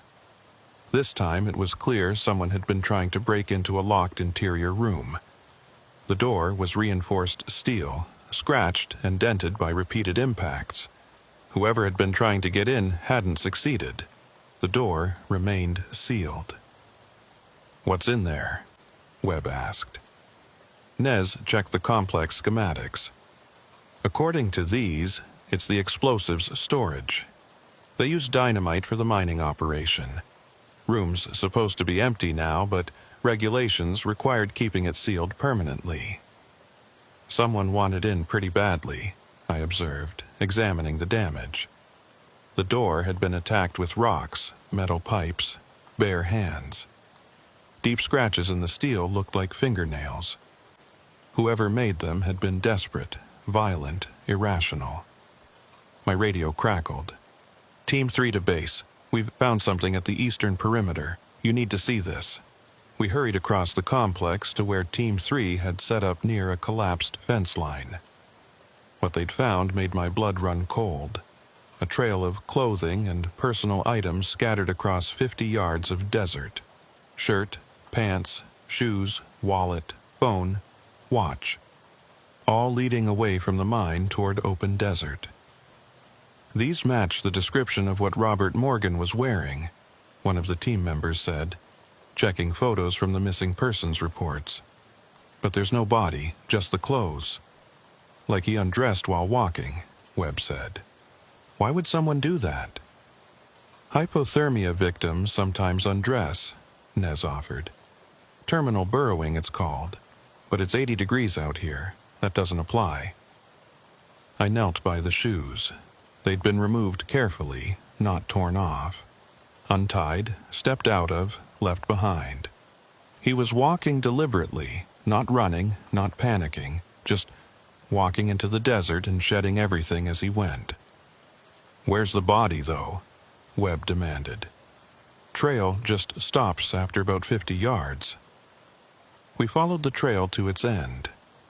At the final clothing item, Robert Morgan's watch, there was nothing beyond. No footprints, no body, no indication what happened next. He'd simply ceased to exist at that point. This doesn't make sense, Webb said, frustration clear in his voice. Bodies don't just disappear. Even in the desert, there should be something. Bones, blood, signs of predation. Dr. Reeves' voice came over the radio, tense. All teams, electromagnetic activity is spiking. Readings increasing rapidly. I'm seeing patterns similar to yesterday's event. Everyone should consider evacuating. We're not leaving, Nez replied. Not without searching the main shaft area. Your call, but whatever generates that signal, it's waking up. Webb looked at me. Sullivan? I thought about the 5 missing people. About Richard Harper, who'd spent 3 years catatonic before dying. About Jennings, who'd suffered 8 years of nightmares. About the voice that called through radios and probably through dreams, and possibly through something even more direct. We keep searching, I decided, but carefully. First sign of the voice, first hint of compulsion, we pull back immediately. We approached the main shaft entrance with the full search team. The steel door was still sealed, locks intact. But something had changed since yesterday. The cool air flowing from gaps around the frame was now warm, almost hot. And the smell was stronger. That organic, unpleasant odor that seemed wrong coming from a sealed mine. Doors heating up, one of the team members said, pressing his hand against the steel. Interior temperature must be rising. Or something inside is generating heat, Dr. Reeves said, checking her monitors. The electromagnetic readings are centered on the shaft. Whatever's down there, it's active. Nez tried to peer through the gaps around the door, but it was too dark to see anything. We need to open this. It's the only way to know for sure if anyone's inside. The door's sealed for a reason, Dr. Reeves protested. Contamination, structural instability, God knows what else. Opening it could be catastrophic. 5 people are missing, I said. If there's any chance they're in there, we have to look. Even if it kills us too? That's the job. Dr. Reeves didn't argue further. She ordered her hazmat team to prepare for breach, breaking out cutting equipment and respiratory gear. The search and rescue team set up portable lights facing the door, illuminating the entrance. Everything felt wrong. The heat radiating from the steel, the smell, the way the air seemed to thicken around the shaft. While they prepared the equipment, I noticed something carved into the concrete wall beside the door. Fresh markings, made recently with something sharp. I used my flashlight to read them. It called me home, can't leave, have to stay. It knows my name. The messages were in different handwriting styles. Multiple people had carved these words, probably different times. The last one was dated 10/18, 3 days ago. Jennifer Blackwood had been here 3 days ago, alive, coherent enough to carve a message, but trapped somehow, unable to leave. Look at this, I called out to the others. Everyone gathered around reading the desperate words. The implications were staggering. The missing people weren't dead. They were here, at the mine, held by some force they couldn't escape. And they'd been trying to communicate, leaving messages for anyone who might find them. "We're opening that door," Nez said firmly. "No more discussion." The cutting equipment screamed to life, sparks flying as it bit into the locks. It took 20 minutes to breach the seals. 20 minutes of rising tension as electromagnetic readings continued climbing and the temperature around the door increased noticeably. Finally, the last lock gave way. The door swung open on protesting hinges, revealing darkness beyond. Hot air rushed out, carrying with it that terrible smell and something else. A sound. Faint, but distinct. Voices. Multiple voices talking in overlapping whispers I couldn't quite make out. "Jesus Christ," someone muttered. Dr. Reeves stepped forward with her equipment, scanning the interior. Air quality is poor, but breathable. High particulate count, some chemical contamination. Temperature is 102 degrees Fahrenheit and rising. Radiation levels are actually normal, below what I'd expect from a uranium mine. "The voices," Webb said. "Anyone else hear them?" We all did. Dozens of voices, maybe hundreds, creating a chorus of whispers that echoed up from deep in the shaft. I couldn't distinguish words, but the tone was clear. Desperate, pleading, angry, afraid. "Rescue team, with me," I said, pulling on a respirator. "Everyone else stays at the entrance. We go down, assess the situation, and come back up. 20 minutes maximum." "I'm coming," Webb insisted. "Me too," Nez added. Dr. Reeves assigned 2 of her hazmat specialists to accompany us.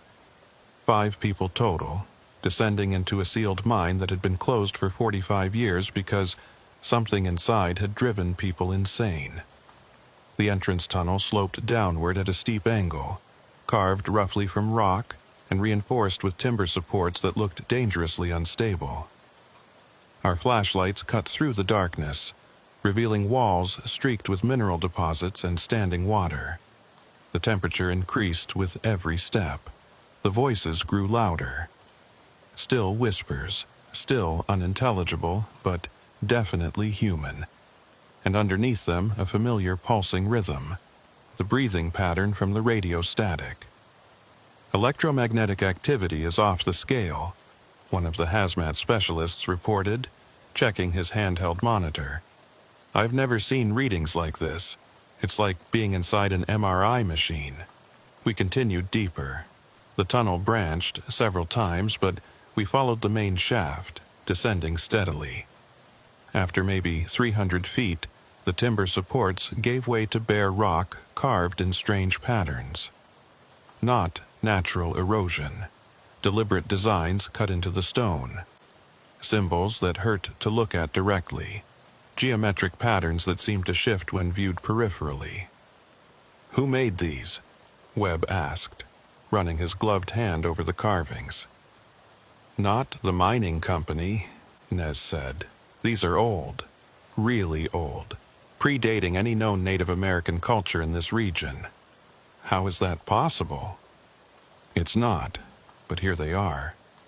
The whispers were words now, still overlapping but occasionally clear. "Come down. Stay with us. Can't leave. It keeps us. Forever. Join us. Stay." "Are those the missing people?" Webb asked, voice shaking. "I don't know," I admitted. "But we're about to find out." The tunnel opened into a larger chamber, maybe 40 feet across. Our lights revealed a nightmare. The walls were covered in more of those geometric patterns, carved so densely they covered every surface. The floor was littered with objects. Tools from the mining operation, personal items, clothing, bones. Human bones. Dozens of skeletons scattered across the chamber, some clearly very old, others more recent. And among them, moving in the shadows at the edges of our lights, were figures. Living people. Or what had been people. They looked wrong, skin pale and waxy, eyes reflecting our flashlight beams with an unnatural shine. They moved slowly, deliberately, staying just beyond clear view. But I counted at least 7 of them, maybe more. FBI, I called out, voice echoing. We're here to help. Can you understand me? The figures stopped moving. The whispers ceased. For a moment, complete silence except for our breathing and the hum of electromagnetic equipment. Then one of them stepped into the light. I recognized him from photographs. David Huerta, the software engineer from Durango who disappeared 2 nights ago. But he'd changed. His skin had taken on a translucent quality, veins visible beneath the surface. His eyes were solid black, no whites, no pupils, and when he opened his mouth to speak, his voice was distorted, harmonized with other voices like multiple people talking at once. You shouldn't have come, he said. It wants you now. David, we're here to help, I said, trying to stay calm. We can get you out, get you medical attention. No one leaves, he replied. We tried. It won't allow it. We're part of it now. Part of what? Webb demanded. David gestured to the walls, the patterns, the darkness beyond our lights. It's been here for thousands of years. Sleeping, waiting. The miners found it in 1951, woke it up. It's been calling ever since, collecting, growing. What is it? I asked. Old, David said. Older than your species, older than language or thought or time. It was here before humans walked this land, and it will be here long after. The other figures moved closer, faces becoming visible in the flashlight beams. I recognized Maria Etzity, the schoolteacher, Jennifer Blackwood, the photographer, 2 people who might have been Robert and Jennifer Morgan, though their features were so altered I couldn't be certain. Where's Thomas Begay? Nez asked. David pointed to a pile of bones in the corner. He resisted too long. The integration failed. Most fail. 1 in 20 survives the process. What process? Dr. Reeves asked, her scientific curiosity overriding fear. Becoming part of it. The voice calls, we answer. We come here, descend into the deep places, and it changes us, rewrites us, makes us part of its collective. A collective consciousness, Dr. Reeves breathed. Are you saying there's some kind of intelligence down here? Something that assimilates human minds? Intelligence is the wrong word, David said. It's more like instinct, like hunger. It needs minds to anchor itself, voices to speak through. Otherwise, it fades back into dormancy. The miners provided dozens of minds before they sealed the shaft, but eventually those voices wore out, and it needed new ones. So it calls. The radio static, I said. That's it reaching out. It can't leave the deep places, but it can send its voice through stone and air and electromagnetic waves. Anyone who hears it really hears it, becomes marked, and eventually they answer the call. But you're all still conscious, Webb protested. Still talking. You're not mindless drones. For now, Maria said, her voice also harmonized and strange. The integration takes time, days, weeks. We retain individuality until the process completes. Then we become part of the greater whole, part of it. And you can't resist? I asked. We don't want to, Jennifer Blackwood replied. It shows us things, ancient memories, impossible knowledge, time before time, existence before existence. It's beautiful and terrible, and we're privileged to be part of it. That's the parasite talking, Dr. Reeves said sharply. Whatever's infected you is manipulating your perception, making you want to stay. Perhaps, David said, or perhaps we've been freed from the prison of isolated consciousness. You wouldn't understand. Not until you join us. The electromagnetic readings spiked dramatically. Dr. Reeves' monitor screamed a warning. "It's coming," David said, and all the changed people spoke in perfect unison. "It's coming." A sound rose from deeper in the mine. Not the whisper voices anymore. Something bigger, deeper, resonating through stone and bone. The breathing pattern but amplified 1,000 times. And underneath it, that word, stay. "We need to leave," I shouted. "Now!" We ran. The changed people didn't pursue. They just watched with their black eyes as we scrambled back up the tunnel. The voice followed us, growing louder, more insistent, and with it came the compulsion. The overwhelming urge to stop running, turn around, descend deeper into the mine. I felt it trying to sink hooks into my brain, felt it reaching for something primal and override every survival instinct. But I fought. We all fought, helping each other when the compulsion became too strong. Webb stumbled. I grabbed him, pulled him along. "Move! Move! Move!" "I have to go back," he gasped. "It wants me. It knows my name." "It doesn't know shit," I snarled. "Keep moving." Nez was practically carrying one of the hazmat specialists who'd frozen completely, eyes glazed, muttering about staying forever. Dr. Reeves was ahead of all of us, running with surprising speed despite her equipment. The tunnel seemed longer climbing up than it had going down, like the mine itself was stretching, trying to keep us. Shadows moved in ways they shouldn't. The walls seemed to breathe. But finally, we reached the entrance. The sunlight hit us like salvation. We collapsed outside, gasping, while the search team rushed over with water and medical attention. Behind us, from deep in the mine, the voice thundered one last time, "Stay!" Then the steel door slammed shut. Not from wind, not from anyone pulling it. It simply closed on its own, locks clicking back into place. Dr. Reeves was hyperventilating, struggling with her respirator. "What the hell did we just see? What was that?" "Something old," I said. "Something that should have stayed buried." "The missing people," Nez said. "They're alive, but they're not. They've been converted somehow." "Assimilated," Dr. Reeves corrected. "Into some kind of collective intelligence. I've never heard of anything like this. No natural phenomenon, no known organism. This is impossible," Webb finished. "Except we all saw it." My phone buzzed, text from unknown number. "You can't stop it. It's waking up, and it's hungry." I showed the others. Nobody spoke for a long moment. "We need to seal this place," I finally said. "Permanently. Fill in the shaft. Bury it under concrete, make sure nothing can ever get out."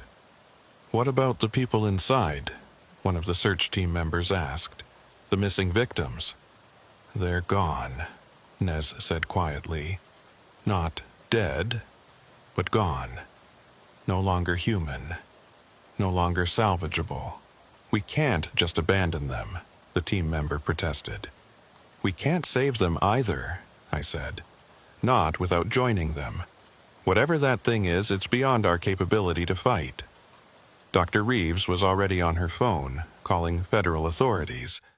"I need containment protocols enacted immediately.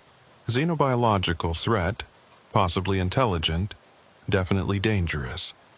We need the site quarantined, personnel screened, and the shaft permanently sealed." The voice in the mine had been growing stronger for weeks, reaching out through radios, calling victims one by one, building its collection of minds.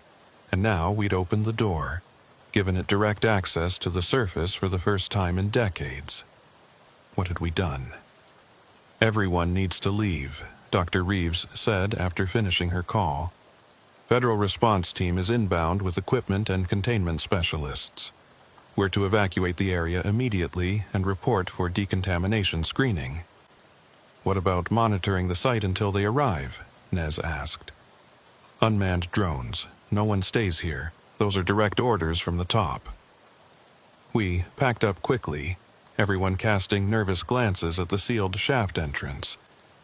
The air around it seemed to shimmer with heat, despite the relatively cool morning temperature. And if I listened carefully, I thought I could still hear whispers. Distant, patient, waiting. The convoy headed back to Shiprock in silence. Everyone was processing what we'd witnessed, trying to fit it into a framework that made sense. But there was no framework for this. No training, no procedure, no precedent. At the sheriff's department, federal agents were already waiting. Men in dark suits with badges from agencies I didn't recognize. They separated us, interviewed us individually, collected our equipment, and told us the investigation was being elevated to classified status. My interview took 3 hours. I recounted everything: the disappearances, the radio static, our descent into the mine, what we'd found. The agent taking my statement showed no emotion, just took notes and asked clarifying questions. "The entities you encountered," he said. "The changed people, did they display hostility?" "No, they seemed content, like they wanted to be there. And the primary intelligence, the thing they claimed to be part of. Did you see it directly?" "No, just heard its voice, felt its presence. But I believe it's real, whatever it is." "We believe it too," the agent said. "This isn't the first incident of this kind. Won't be the last. There are things in the deep places of the world that humans aren't meant to disturb." "What happens now?" "The mine gets sealed. The area becomes restricted military zone. And you forget everything you saw, sign the non-disclosure agreement, go home, and never discuss this case with anyone." "And the missing people?" "Casualties of something beyond our understanding. They'll be listed as presumed dead, bodies never recovered. Their families will receive closure, if not truth." "That's not right." "No," the agent agreed. "It's not, but it's necessary." I signed the papers. What else could I do? Tell the world there's an ancient intelligence in a New Mexico mine that assimilates human consciousness? Start a panic? Create a pilgrimage site for curious researchers who'd just become more victims? Webb and Nez signed too. So did Dr. Reeves and her team. We were all officially forbidden from discussing the case, all threatened with federal prosecution if we violated the agreement. By sunset, federal contractors had already begun pouring concrete into the mine shaft. By morning, military police had established a perimeter around the entire complex. Within a week, the site would be erased. Buildings demolished, equipment removed, earth itself scraped away and replaced. But the voice would remain. Deep underground, calling out through stone and time. Looking for minds to absorb, consciousness to collect. Maybe dormant for years, maybe decades. But always there, always hungry, always patient. My last night in New Mexico, I sat in that motel room and listened to the radio. Every station was clear. No static, no whispers, no commands. But I knew it was temporary. The thing in the mine would reach out again eventually, would find new victims, would grow, and there was nothing anyone could do to stop it. I left Shiprock on October 24, 2019. Flew back to Phoenix, filed my final reports, and tried to return to normal cases. Fraud investigations, interstate crime, the mundane work of federal law enforcement. But normal never came back. The nightmares started 3 days after I left New Mexico. Same dream every time. I'm standing at the mine entrance, door open, darkness beyond. And from that darkness comes the voice. Not saying stay anymore. Saying my name. Over and over. Inviting me back. Telling me there's a place waiting. That I'm expected. That I belong there. I wake up with the taste of earth in my mouth. The smell of that mine on my skin. The conviction that if I just go back, if I just descend into those carved tunnels and join the others, everything will finally make sense. Webb calls me every few weeks. He has the dreams too. So does Nez. Dr. Reeves left her job and moved to Maine, trying to get as far from New Mexico as possible. It didn't help. The voice doesn't care about distance. Once it knows you, once you've been marked, it can always find you. The official investigation closed with a 2-page report. 5 people disappeared, presumed dead, bodies not recovered, cause unknown. Families were told their loved ones likely got lost in the desert and succumbed to exposure. Evidence supported accidental death. Case closed. But I know the truth. They're not dead. They're still there, in the deep places, part of something ancient and terrible. Their consciousness assimilated, their identities eroded, their existence redefined as part of a collective that predates human civilization. And they're not alone. A search I'm not supposed to have conducted shows similar disappearances near old mines across the Southwest. Patterns going back decades, maybe centuries. How many sealed shafts hide similar intelligences? How many ancient things sleep beneath the earth, reaching out when disturbed, calling victims to become part of them? I tried to bury myself in work, took on extra cases, volunteered for assignments in other states, anything to stay busy. But the dreams persist. The voice gets clearer each time. And I've started having new symptoms. Gaps in memory, moments where I look at my hands and they seem unfamiliar.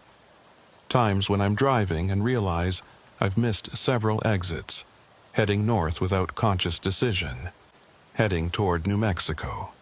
Webb called yesterday. He'd driven to Shiprock without meaning to. Woke up in his car parked on Highway 491, 3 miles from where the mine used to be. Said he had no memory of the trip, just found himself there at 3 a.m. with engine running and an overwhelming urge to walk into the desert. He turned around, drove home. But he knows it'll happen again. We both know. Dr. Reeves published a paper under a pseudonym, Theoretical Discussion of Collective Consciousness in Theoretical Xenobiological Contexts. It was rejected by every journal. Too speculative, they said. Too fantastical. No basis in established science. But 3 researchers contacted her privately. They'd encountered similar phenomena, different locations, different contexts, but the same pattern. Ancient intelligence in isolated places, reaching out through sound and electromagnetic waves, calling victims to join them. It's everywhere. We're not alone with this knowledge, and that's almost worse than being the only ones who know. The federal contractors sealed the New Mexico mine, filled the shaft with concrete, demolished the surface structures, smoothed over the land. Satellite photos show empty desert now. No sign a mining operation ever existed. But I have dreams about cracks forming in that concrete, hairline fractures spreading, the voice finding ways through. And in my dreams, I see David Huerta and Maria Et City and Jennifer Blackwood emerging from the ground, eyes black, skin translucent, voices harmonized with something ancient and hungry. They're waiting for me. I know this with absolute certainty. A place has been prepared, a role in the collective reserved, and every day it becomes harder to resist the call. I'm writing this in case I don't resist much longer, in case I wake up one morning in New Mexico without memory of driving there, standing at a crater where the mine used to be, hearing my name called from deep beneath the earth. Someone should know what happened. Someone should understand that the disappearances aren't over, that the voice is still reaching out, that deep below the desert, something ancient and patient waits for new minds to absorb. The official file is closed. The case is solved, such as it ever can be. But the truth is darker and stranger than any report could contain. 5 people went missing near an old uranium mine in New Mexico. They're still there, still calling, still waiting for others to join them. And somewhere in the deep places of my mind, I'm beginning to want to. The static has started appearing on my car radio again. Just at night, just when I'm alone. Same pulsing rhythm. But now it doesn't say stay. Now it says my name. And I'm starting to wonder if resisting is worth the effort. If maybe the voice is right. If maybe joining the collective would bring the peace and understanding I've been seeking my entire career. These thoughts aren't my own. I know that. Some influence is creeping in, changing my perception, making me receptive to the call. But knowing doesn't help. The voice is patient. It has all the time in the world. And I'm only human. This is Special Agent Samuel Sullivan, FBI, signing off on case file number NM1147R. If you're reading this, I'm probably gone, probably in New Mexico, descended into some reopened shaft, becoming part of something I can't begin to understand. Tell my daughter I'm sorry. Tell my ex-wife it wasn't her fault. Tell the Bureau I followed procedure right up until I couldn't anymore. And if you ever hear static on your radio that pulses like breathing, if you ever hear a voice underneath telling you to stay, if you ever feel compelled to drive to isolated desert locations at night, run. Don't investigate. Don't try to understand. Just run and keep running, and pray the voice doesn't learn your name, because once it knows you, it never forgets. It's always there in the deep places, calling out. And sooner or later, we all answer.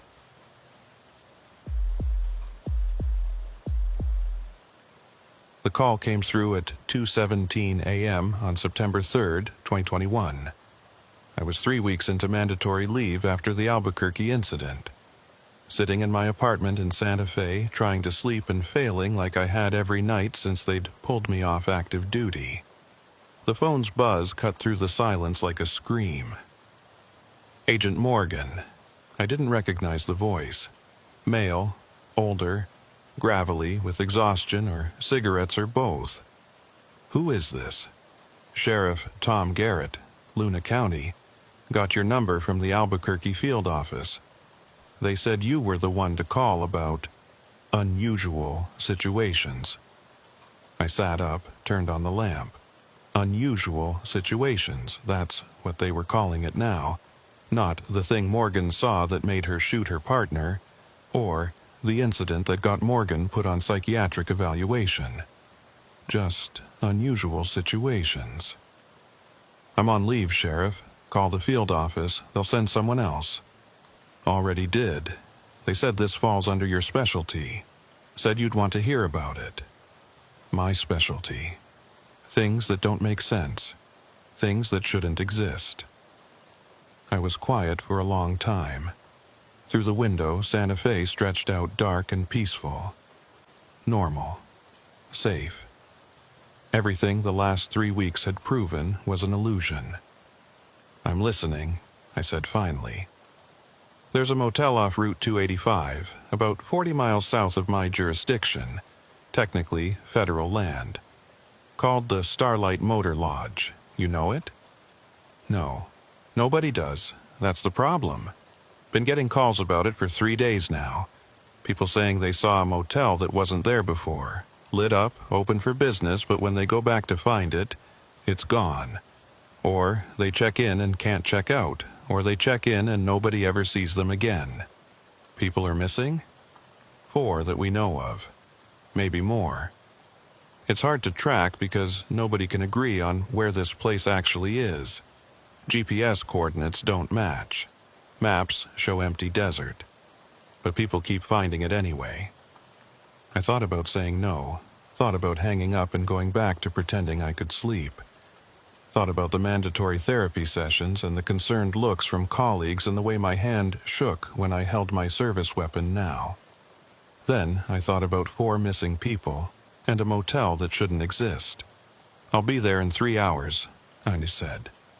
Sheriff Garrett gave me coordinates to meet him at a diner in Carrizozo, a dying town on the edge of nowhere. I packed quickly, standard field kit, weapon I wasn't technically cleared to carry, and the bottle of sleeping pills I definitely wasn't supposed to mix with field work. Left a message with my therapist's office that I'd miss tomorrow's session. She'd be pissed, but I'd deal with that later.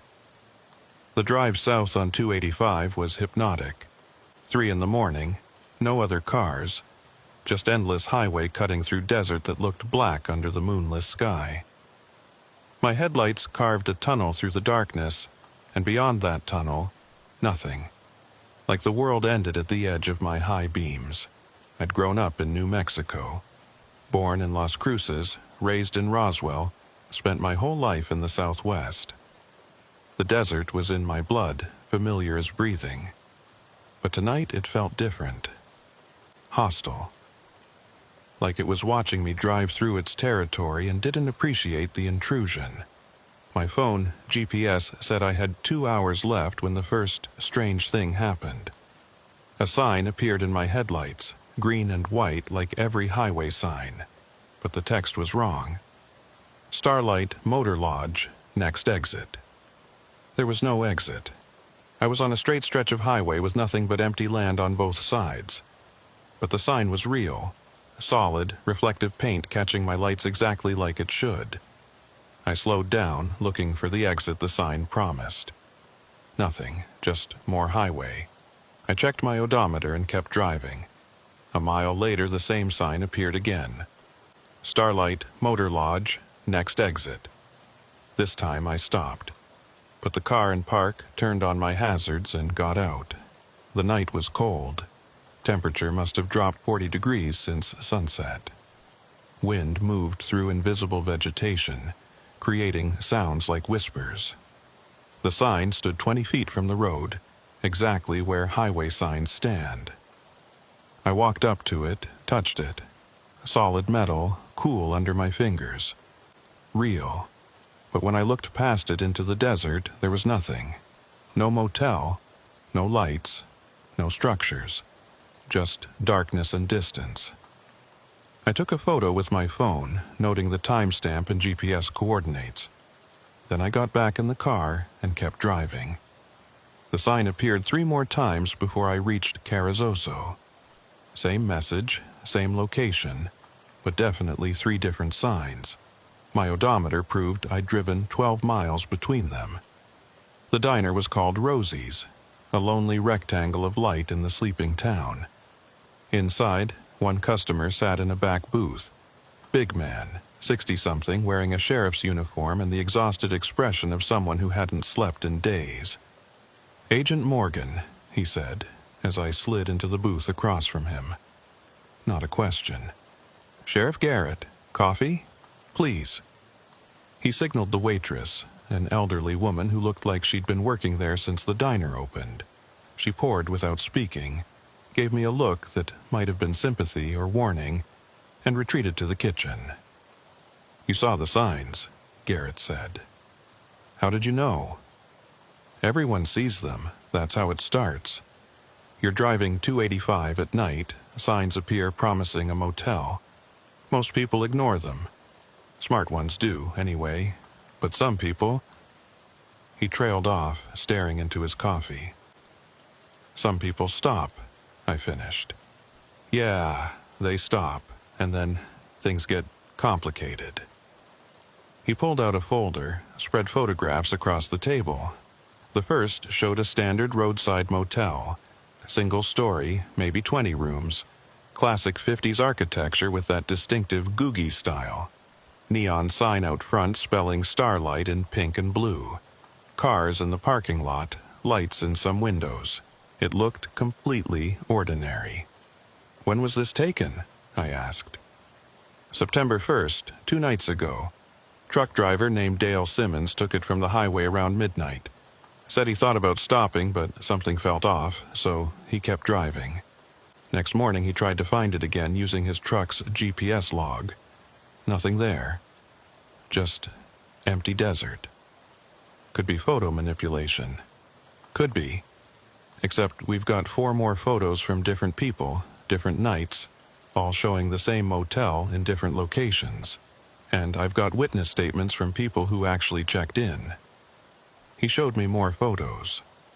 Same motel, slightly different angles. In some, the parking lot was full, in others, nearly empty. But always the same building, same neon sign, same wrong feeling that radiated even through photographs. "Tell me about the missing people," I said. Garrett pulled out a second folder. First disappearance was August 27th. Stephen Blake, 42, insurance salesman from Alamogordo. Last seen at a gas station in Carrizozo around 9 p.m. Told the attendant he was driving to Roswell for a conference. Never arrived. His company reported him missing next day. "And you think he stopped at this motel?" "His credit card was used at 11:47 p.m. that night. Transaction labeled Starlight Motor Lodge, Room 14. But there's no Starlight Motor Lodge in our records. No business license, no tax documents, no nothing. The credit card company can't trace where the transaction was processed. It just exists on his statement. That's impossible. Yeah, well, welcome to my week." He showed me 3 more cases. Sarah Vega, 36, nurse from El Paso. Michael Torres, 51, construction worker from Socorro. And most recently, Rebecca Hall, 29, graduate student from Santa Fe driving to Las Cruces for research. All 4 disappeared on Route 285 at night. All 4 had credit card transactions from the Starlight Motor Lodge within hours of vanishing. All 4 were never seen again. "What about their cars?" I asked. Stephen Blake's Honda was found abandoned on the shoulder near mile marker 117. Clean, locked, nothing missing. Sarah Vega's Toyota turned up 2 days later in a rest area parking lot. Same thing. Pristine, no signs of struggle. The other 2 vehicles haven't been found yet. Families? Devastated, confused, angry. I don't have answers for them, Agent Morgan. I don't even have a crime scene, just credit card transactions from a motel that doesn't exist and vehicles showing up in random locations. I studied the photographs again. The motel looked so normal, inviting even. The kind of place you'd stop if you were tired, needed a room, wanted to get off the highway for the night. Nothing threatening, nothing suspicious, but something about it made my skin crawl. "The sign," I said, "the one I saw, it said, 'Next exit,' but there was no exit. How do people find this place if there's no access road?" "That's part of the mystery. According to witnesses who saw it but didn't stop, the exit appears and disappears. Sometimes it's there, sometimes it's not. One guy said he drove past it, turned around to check again, and it was gone. 15 seconds, and an entire off-ramp just vanished. What about satellite imagery? Checked, nothing. That whole stretch of 285 is mapped extensively, updated quarterly. No structures, no roads, no development of any kind. Just desert and the occasional rock formation. But people are staying there, charging rooms to their credit cards. Some of them are even coming back." Garrett nodded. 3 witnesses checked in and checked out successfully. They're the ones who gave us photos and descriptions. I interviewed all of them. Want to hear what they said? Yes. He pulled out a tablet, called up his notes. First witness is Dale Simmons, the truck driver I mentioned. He didn't actually stay there, just took the photo. But he said the place gave him a bad feeling. Couldn't explain it more than that. Just wrongness. Intuition. Maybe. Second witness is Patricia Coleman, 67, retired teacher from Albuquerque. She checked in on August 30th, stayed one night in room 7. Said the room was clean, comfortable, exactly what she expected. But the other guests bothered her. How so? She said they weren't right, too quiet, too still. She passed a man in the hallway, and he didn't acknowledge her. Just stared at the wall. She saw a woman sitting in a parked car in the lot at 3 a.m., not moving, not doing anything. And when she tried to talk to the desk clerk about it, he just smiled and said everything was fine. Did she get a name? Description of the clerk? No name. Said he was young, maybe 30, dark hair. very polite, but his eyes were wrong. Wrong how? She couldn't explain it. Just wrong. She left early next morning without eating the complimentary breakfast. Third witness. James Rodriguez, 43, architect from Phoenix. Stayed 2 nights in room 11. He said the motel was perfect, too perfect. Every surface was clean, every fixture worked flawlessly. No wear, no damage, no signs of age. Like it had been built yesterday and never used. And that bothered him. It bothered him that the guest book in his room had entries going back to 1957. Handwritten notes from travelers thanking the management, commenting on their stay. But the paper looked new. The ink looked fresh. Entries from 60 years ago looked identical to entries from last week. I thought about that. A motel that appeared and disappeared. That processed credit card transactions without a physical location. That had been collecting guest signatures for 6 decades despite not existing in any official capacity. There's something else, Garrett said quietly. Rodriguez said he woke up at 2 a.m. on his second night and looked out his window. The parking lot was full, maybe 15 cars, but every single vehicle had its interior light on. And in every car someone was sitting. Just sitting, not moving, not sleeping. Just sitting there with the dome light on, staring straight ahead. Did he investigate? Started to. Opened his door, stepped outside. Said the temperature was wrong. Should have been cold, but it felt like summer. Maybe 90 degrees. And the air smelled like rain, even though the sky was clear. He got spooked, went back inside, locked the door. In the morning, the parking lot was empty except for his car. He's lucky, I said. Yeah, I think so too. I think the 4 missing people did something the lucky ones didn't. Broke some rule, crossed some line, and the motel kept them. Or something in the motel did. Garrett looked at me for a long moment. The field office said you had experience with things that don't follow normal rules. That true? Unfortunately. What's your professional assessment? I could have lied, could have said it was probably a normal criminal operation using sophisticated techniques to confuse investigators. Could have suggested human trafficking or an elaborate kidnapping scheme. But I was tired of lying. I think there's something on Route 285 that shouldn't exist, I said. Something that's been there a long time, maybe always. Something that takes people, and I think the motel is how it does it. What is it? I don't know, but I'm going to find out. How? I finished my coffee. Cold now, but I drank it anyway. Same way the missing people did. I'm going to check in. Garrett's expression went from exhausted to alarmed. That's suicide. Maybe, but it's the only way to get answers. I can't authorize that. Can't let you walk into a situation that's already claimed 4 people. You're not authorizing anything. I'm on leave, remember? Officially, I'm not even here. I'm just a civilian taking a drive down 285. Agent Morgan, those 4 people are still out there, somewhere. Maybe in that motel, maybe somewhere else. But they're still alive until we prove otherwise, and the only way to find them is to follow their trail. And if you disappear too, then you'll have 5 missing people instead of 4. But you'll also have my testimony, my observations, whatever I can document before. I trailed off. Before the motel takes you too, Garrett finished. Yeah. He was quiet for a while, thinking. Outside the diner windows, the sky was starting to lighten. Dawn, still an hour away, but night was loosening its grip. Soon, this would all feel less ominous, more manageable. Daylight had that effect. If you're doing this, Garrett said finally, you're doing it smart. I'll set up check-in protocols, scheduled call times.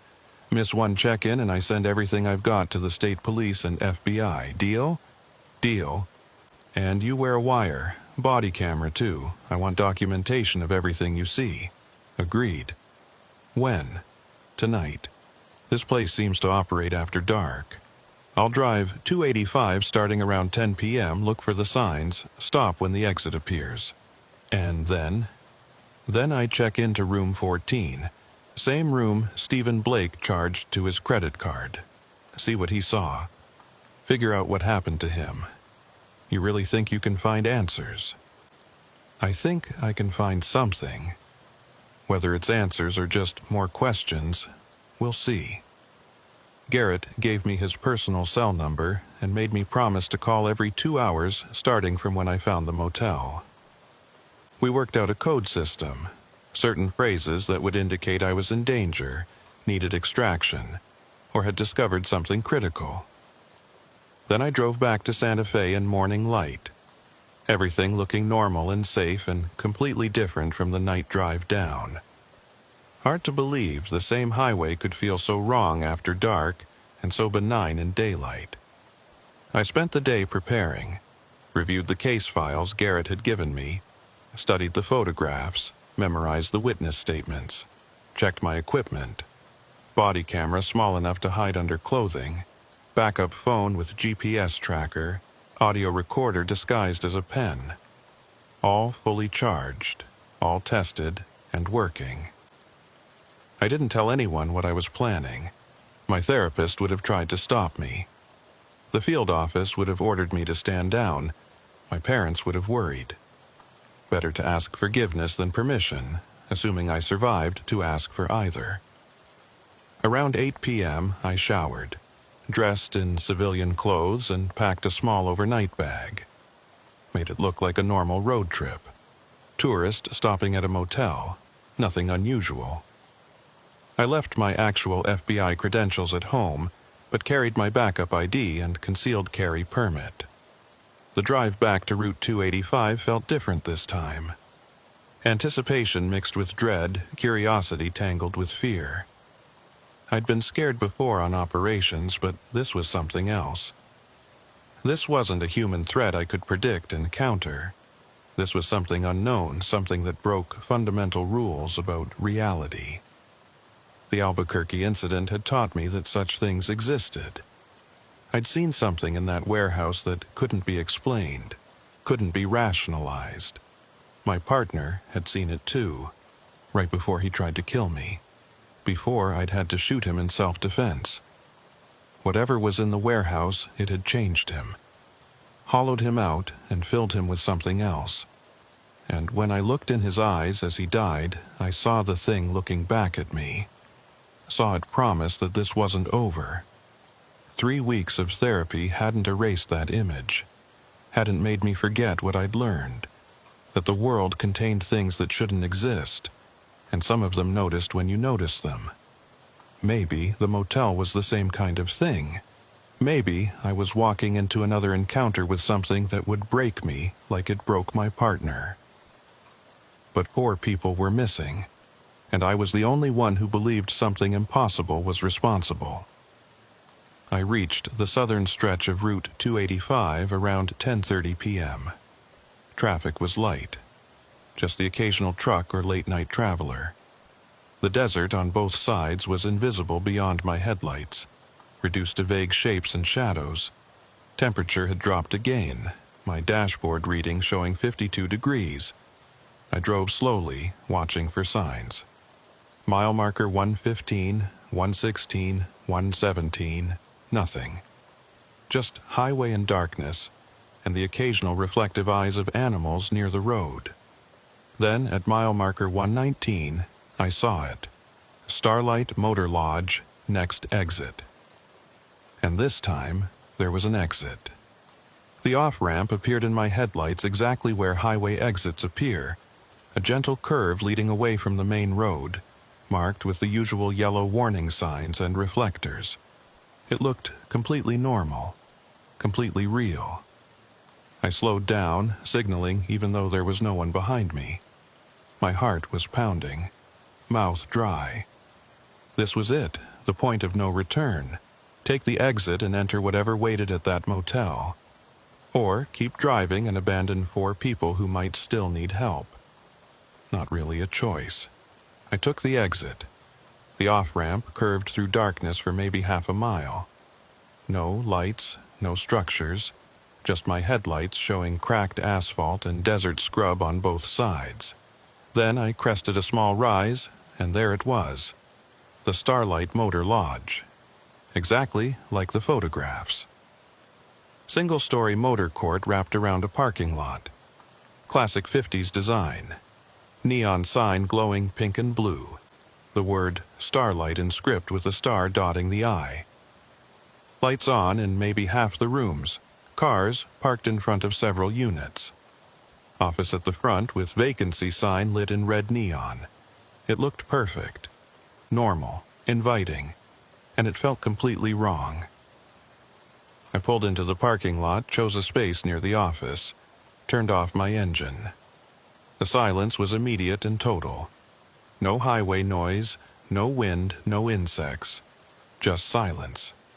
I checked my phone. No signal. GPS showed my location as empty desert 3 miles from the highway. But I could see the highway from here, see the occasional lights of passing vehicles. Time to call Garrett. I'd promised to check in when I found the place. But my phone wouldn't connect. No signal, no data, no emergency calls. Like I was in a dead zone. Or like the motel existed in a pocket where normal communications didn't work. I activated my body camera, positioned it to record through my shirt. Audio recorder on. Backup phone tracking. Everything I'd promised. Then I got out of the car. The temperature was wrong.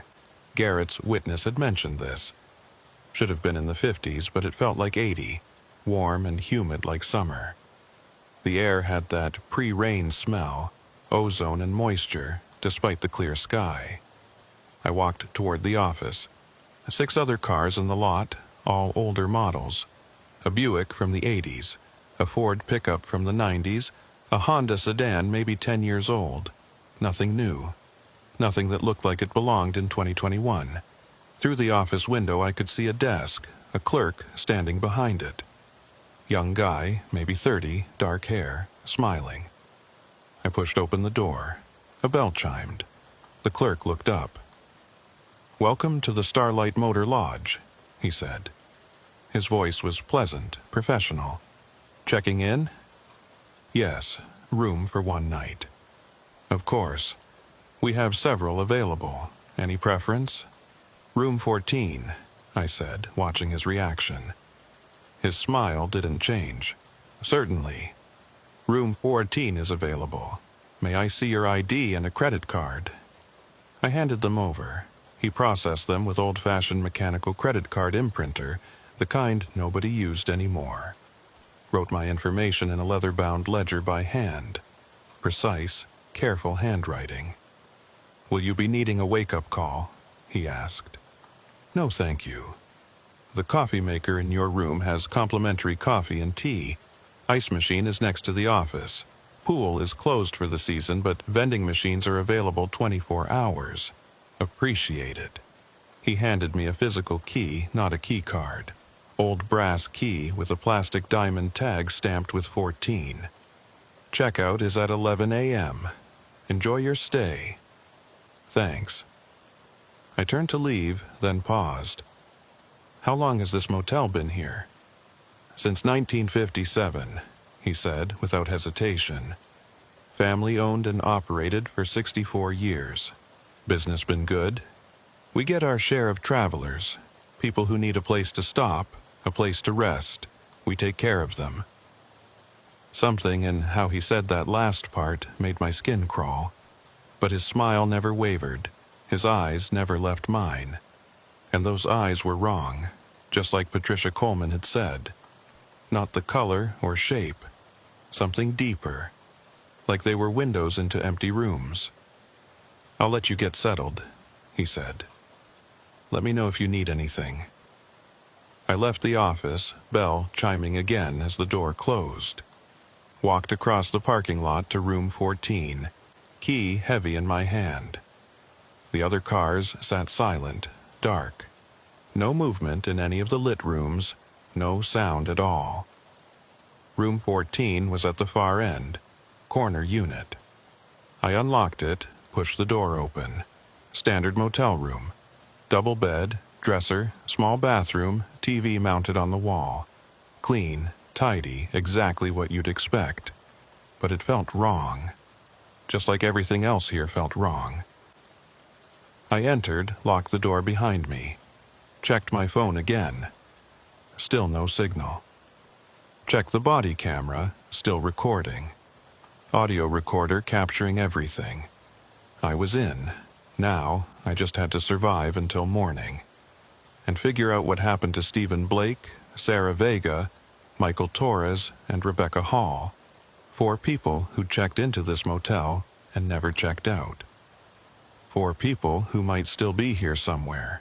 The room was exactly what a motel room should be. Generic landscape painting above the bed. Polyester bedspread in muted colors. Bland carpet that had been cleaned 10,000 times. TV remote on the nightstand. Everything correct, everything in place. But the smell was wrong. Not bad. Too clean, actually. Antiseptic, like a hospital. No trace of previous guests, no accumulated scent of old cigarettes or cheap cleaning products. It smelled like it had never been used. I pulled back the curtains to check the parking lot. 6 cars still, including mine, all sitting silent in the sodium vapor lights. No people visible anywhere. I let the curtain fall back. The clock on the nightstand read 11:47 p.m. Same time Stephen Blake had charged his credit card. Probably not a coincidence. I sat on the bed, pulled out my notebook, started documenting everything while it was fresh. The exit appearing, the drive to the motel, the clerk with wrong eyes, the too clean room. I wrote quickly, detailed, knowing that if something happened to me, this might be the only record. At midnight, I heard footsteps in the hallway. Slow, deliberate steps passing my door. They stopped. For several seconds, nothing. Then a soft knock. "Housekeeping," a woman's voice called. At midnight? I stayed quiet, didn't answer. The doorknob rattled slightly, testing. Then the footsteps moved on, fading down the hallway. I got up, looked through the peephole. Empty hallway. Fluorescent lights buzzing. No one there. But I'd definitely heard footsteps. Definitely heard knocking. My body camera had recorded it. I checked the playback. Clear audio of footsteps and knocking. Video of empty hallway. Whatever was outside my door, the camera hadn't seen it. At 12:30 a.m., I decided to explore. I couldn't just sit in this room all night. I needed to understand the motel, needed to find clues about the missing people. I unlocked my door quietly, stepped into the hallway. The fluorescent lights flickered slightly, creating a strobing effect. The antiseptic smell was stronger out here, almost overwhelming. Ice machine hummed at the far end by the office. I walked slowly, checking each door I passed. Most rooms showed lights visible under the door cracks, but no sounds from inside. No TV audio, no conversations, no snoring. Just silence. Room 11. James Rodriguez had stayed here. The architect who'd seen the parked cars with interior lights on, people sitting motionless inside. I pressed my ear to the door. Nothing. I tried the knob, locked. Room 7. Patricia Coleman's room, same thing. Locked, silent. Room 14 was mine. That left plenty of other rooms to investigate. I continued down the hallway. At the corner, I found a door marked Employees Only. I tried it. Unlocked. Inside was a utility room. Shelves stocked with cleaning supplies and linens. Everything organized with obsessive neatness. I took photos, documenting everything. At the back of the utility room was another door, this one unlocked too. I opened it carefully. Stairs leading down. Not what you'd expect in a single-story motel, But there they were, concrete stairs descending into darkness below the building. A basement or service level. The air rising from below was cold and damp, completely different from the warm atmosphere of the motel. I pulled out my flashlight, started down. The stairs went deeper than they should. 20 steps, 30, 40. Way too deep for a simple basement. The walls were bare concrete, no decoration, no paint. Maintenance pipes ran along the ceiling. The temperature dropped with each step. At the bottom was a corridor. My flashlight showed doors on both sides, numbered like motel rooms but in a different sequence. 101, 102, 103. Lower level rooms. Or something else. I tried the first door, 101. Locked. But through a gap at the bottom, I could see light. Someone was in there. "Hello?" I called out. "This is the FBI. Is anyone in there?" No response. But I heard something. A soft sound, almost like breathing. Or crying. "If you can hear me, make a sound. Let me know you're there." Still, nothing. But that soft sound continued. Rhythmic. Disturbing. I moved to 102. Same thing. Light under the door. No response to my calls. At 103, I heard something different. A voice, male, repeating the same phrase over and over. "It's fine here. Everything's fine here. It's fine here. Everything's fine here." "Sir? Can you hear me?" "What's your name?" The voice continued without interruption. "It's fine here. Everything's fine here. It's fine here. Everything's fine here." I tried the door. Locked. I considered breaking it down, but something stopped me. Some instinct said that breaching these rooms would be a mistake. That whatever was behind these doors wasn't ready to be found. I counted 8 rooms total in the lower corridor, all locked, all with light showing underneath. 8 rooms that shouldn't exist in a single-story building. At the end of the corridor was another door, this one different. Heavy metal, industrial-looking, no number. A sign mounted at eye level. Authorized, personnel only, maintenance. I tried the handle. It turned. Beyond was a larger space, maybe 30 feet square. My flashlight swept across strange equipment. Machinery I didn't recognize. Panels covered with dials and switches. Cables running everywhere. In the center of the room was something that looked like a surgical chair, restraints attached. And on the walls, photographs. Dozens of them, hundreds. I stepped closer, shining my light on the images. They were guest photos, Polaroids and printed pictures spanning decades. Travelers, families, couples, solo drivers. All smiling, all seemingly happy. Each photo had a date and room number written on the border. I found one dated August 27, 2021. Room 14. Stephen Blake smiling at the camera, standing in front of his Honda. Next to it, August 28th. Room 7. Sarah Vega. August 30th. Room 11. Michael Torres. September 1st. Room 9. Rebecca Hall.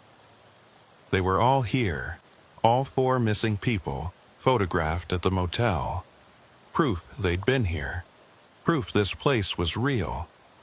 But where were they now? I kept searching the wall, looking for patterns. The photos went back years, decades. 1957, 1963, 1975, 1988. Different people, different eras, but always the same pose. Standing in front of the motel, smiling. And something else. In every photo, visible in the background, someone watching from a window. Just a shadow, a silhouette, but definitely present. The same figure in every single photograph over 64 years. I took pictures of everything with my phone, though I knew they might not survive whatever happened next. The body camera was recording too, capturing evidence that might never be reviewed if I didn't make it out.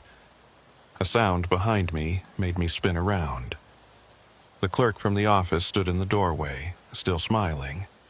But his eyes, those empty eyes fixed on me. "You're not supposed to be down here."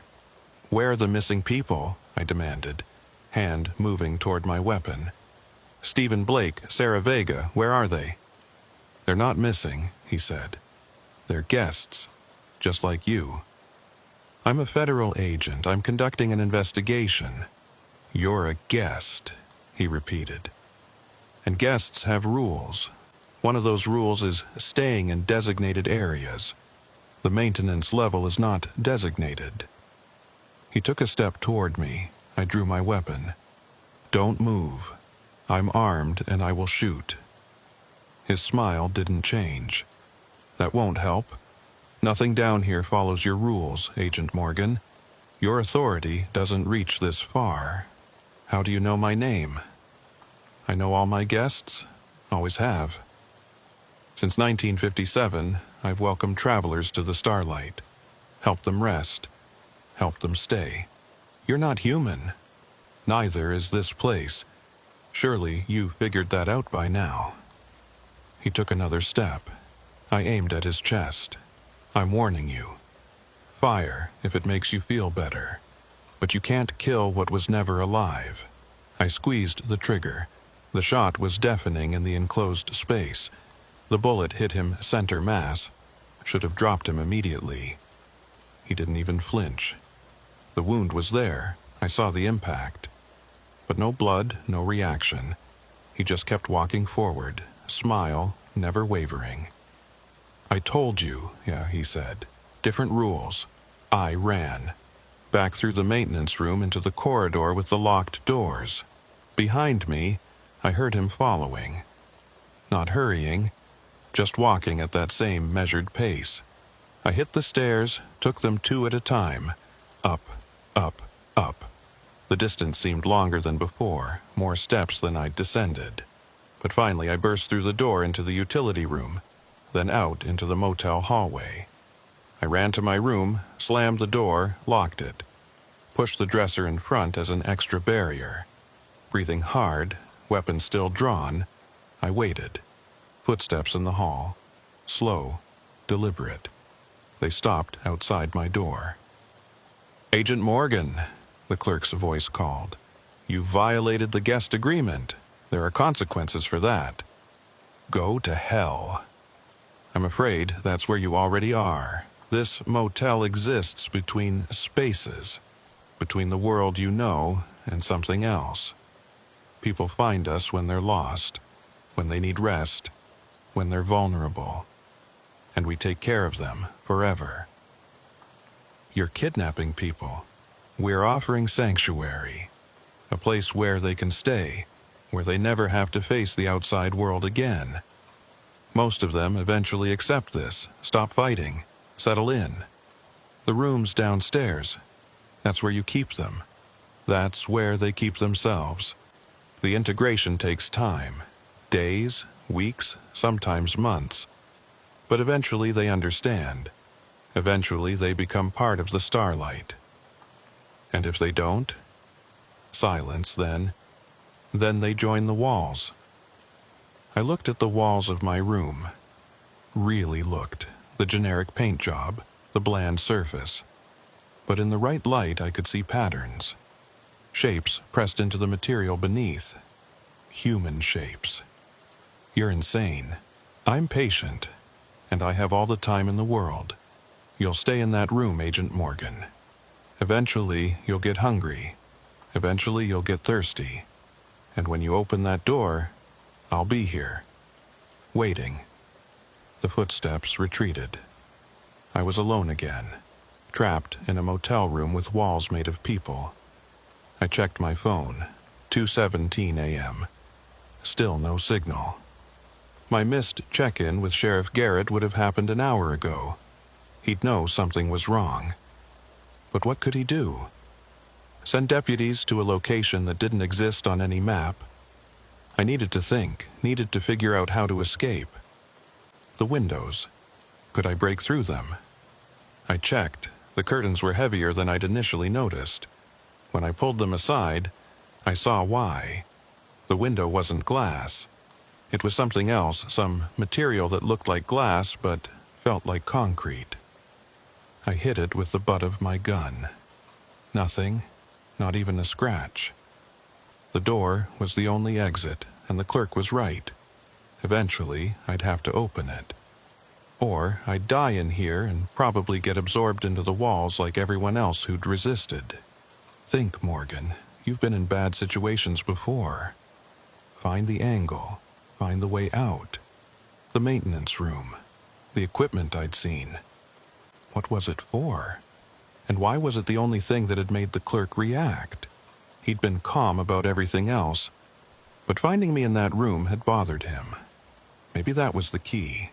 Maybe that equipment controlled something about the motel, kept it anchored or powered or whatever impossible thing made this place exist. If I could get back down there, if I could damage the equipment.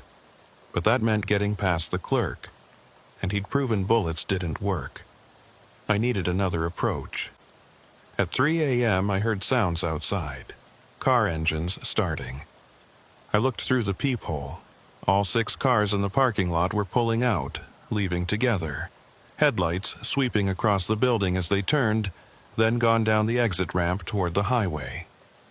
The parking lot was empty except for my car.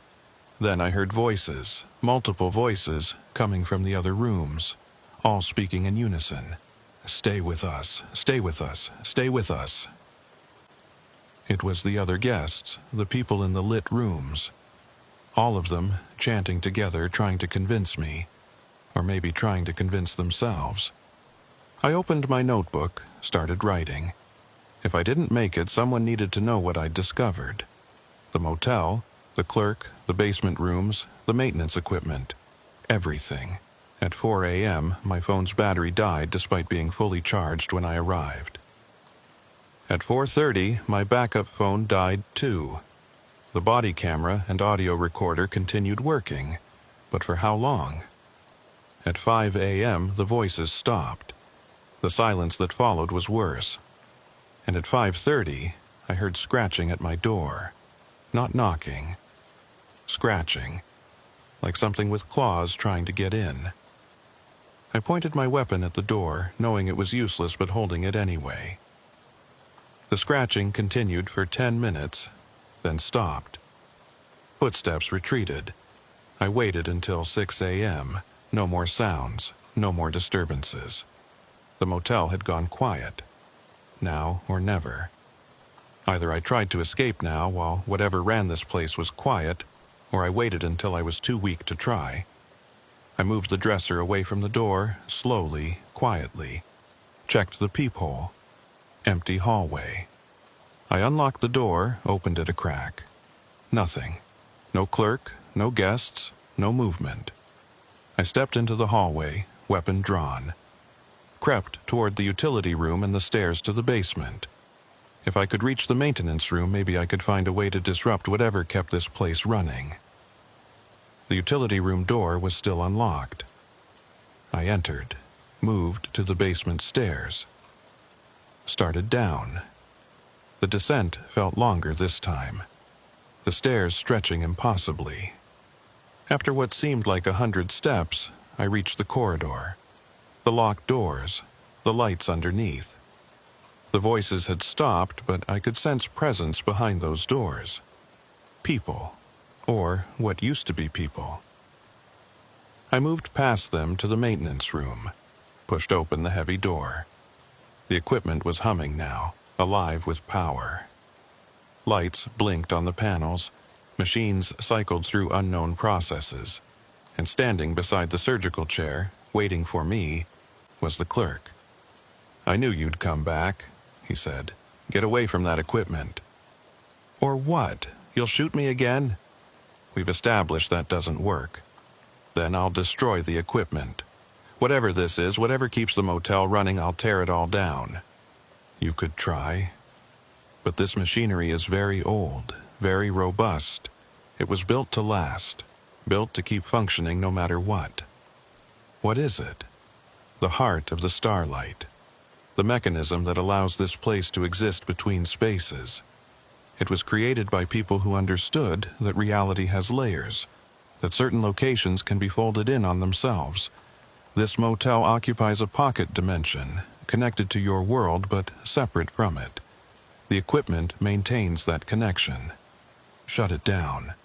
I can't. It runs independently, has since 1957. All I can do is manage it, welcome guests, help them settle in. You're a prisoner here, too. For the first time, his smile faltered. Yes, I've been the manager for 64 years. Before that, someone else held this position.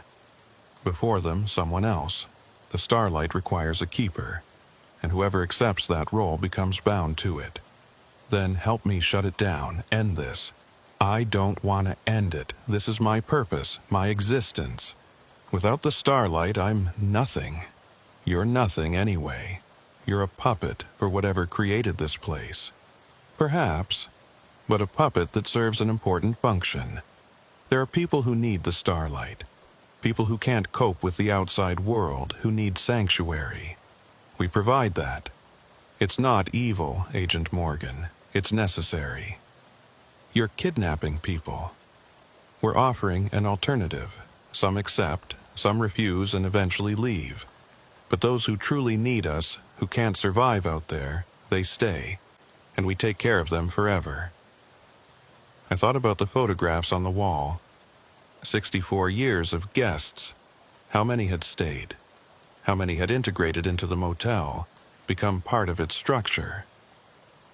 The missing people, I said. Stephen Blake, the others. Where are they? Integrating. Room 101 through 104. They're learning to accept their new reality. In a few more days, they'll be ready. Ready for what? To take my place. I've been here long enough. I need rest. One of them will become the new manager, and I'll finally be able to integrate fully. Become part of the walls, part of the structure. Find peace. That's insane. That's the way it works. The Starlight needs a conscious keeper, someone to interact with guests. But after decades, the keeper needs rest. So we recruit a replacement from the guests who show potential. Intelligence, adaptability, willingness to serve. And the others, the ones who don't become keepers, they become part of the motel itself. Their consciousness merges with the structure, helps maintain the pocket dimension. They're not suffering, Agent Morgan. They're part of something larger than themselves. I wanted to shoot him again, wanted to destroy the equipment, burn this place down. But I knew neither would work. This was beyond physical solutions. There has to be a way to stop this, I said. Why would you want to? The Starlight has existed for decades. It serves a purpose. Removing it would only create suffering for those who need its sanctuary. It's a prison disguised as sanctuary.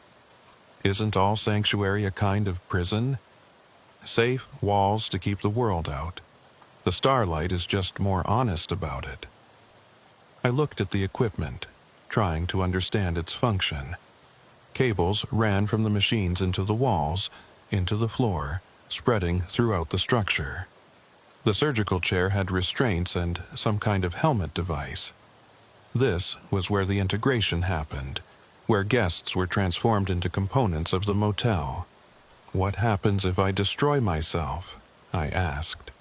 If I refuse to integrate, refuse to leave? Eventually, you'd die, and your consciousness would be absorbed involuntarily. More traumatic, less efficient, but the result is the same. So, either way, I'm trapped. Unless you leave. The door is still available. You can check out, return to your car, drive away. You've learned the truth, documented evidence. You can tell your superiors, try to convince them, though I doubt they'll believe you. You'd let me go? Why not? You haven't integrated. You're still a guest who can check out. The others have progressed too far, but you're still early in the process. And the missing people? They stay. They're already integrated into the lower rooms. Removing them now would be like ripping out your own organs. Possible, but fatal for everyone involved. I thought about Sheriff Garrett, about the families of the missing people, about my duty as an agent to find them, rescue them, bring them home. But if what the clerk said was true, there was no rescue possible. They were already lost, already transformed into something else. Show me, I said. Show me the people in the lower rooms. Let me see what you've done to them. That's not advisable.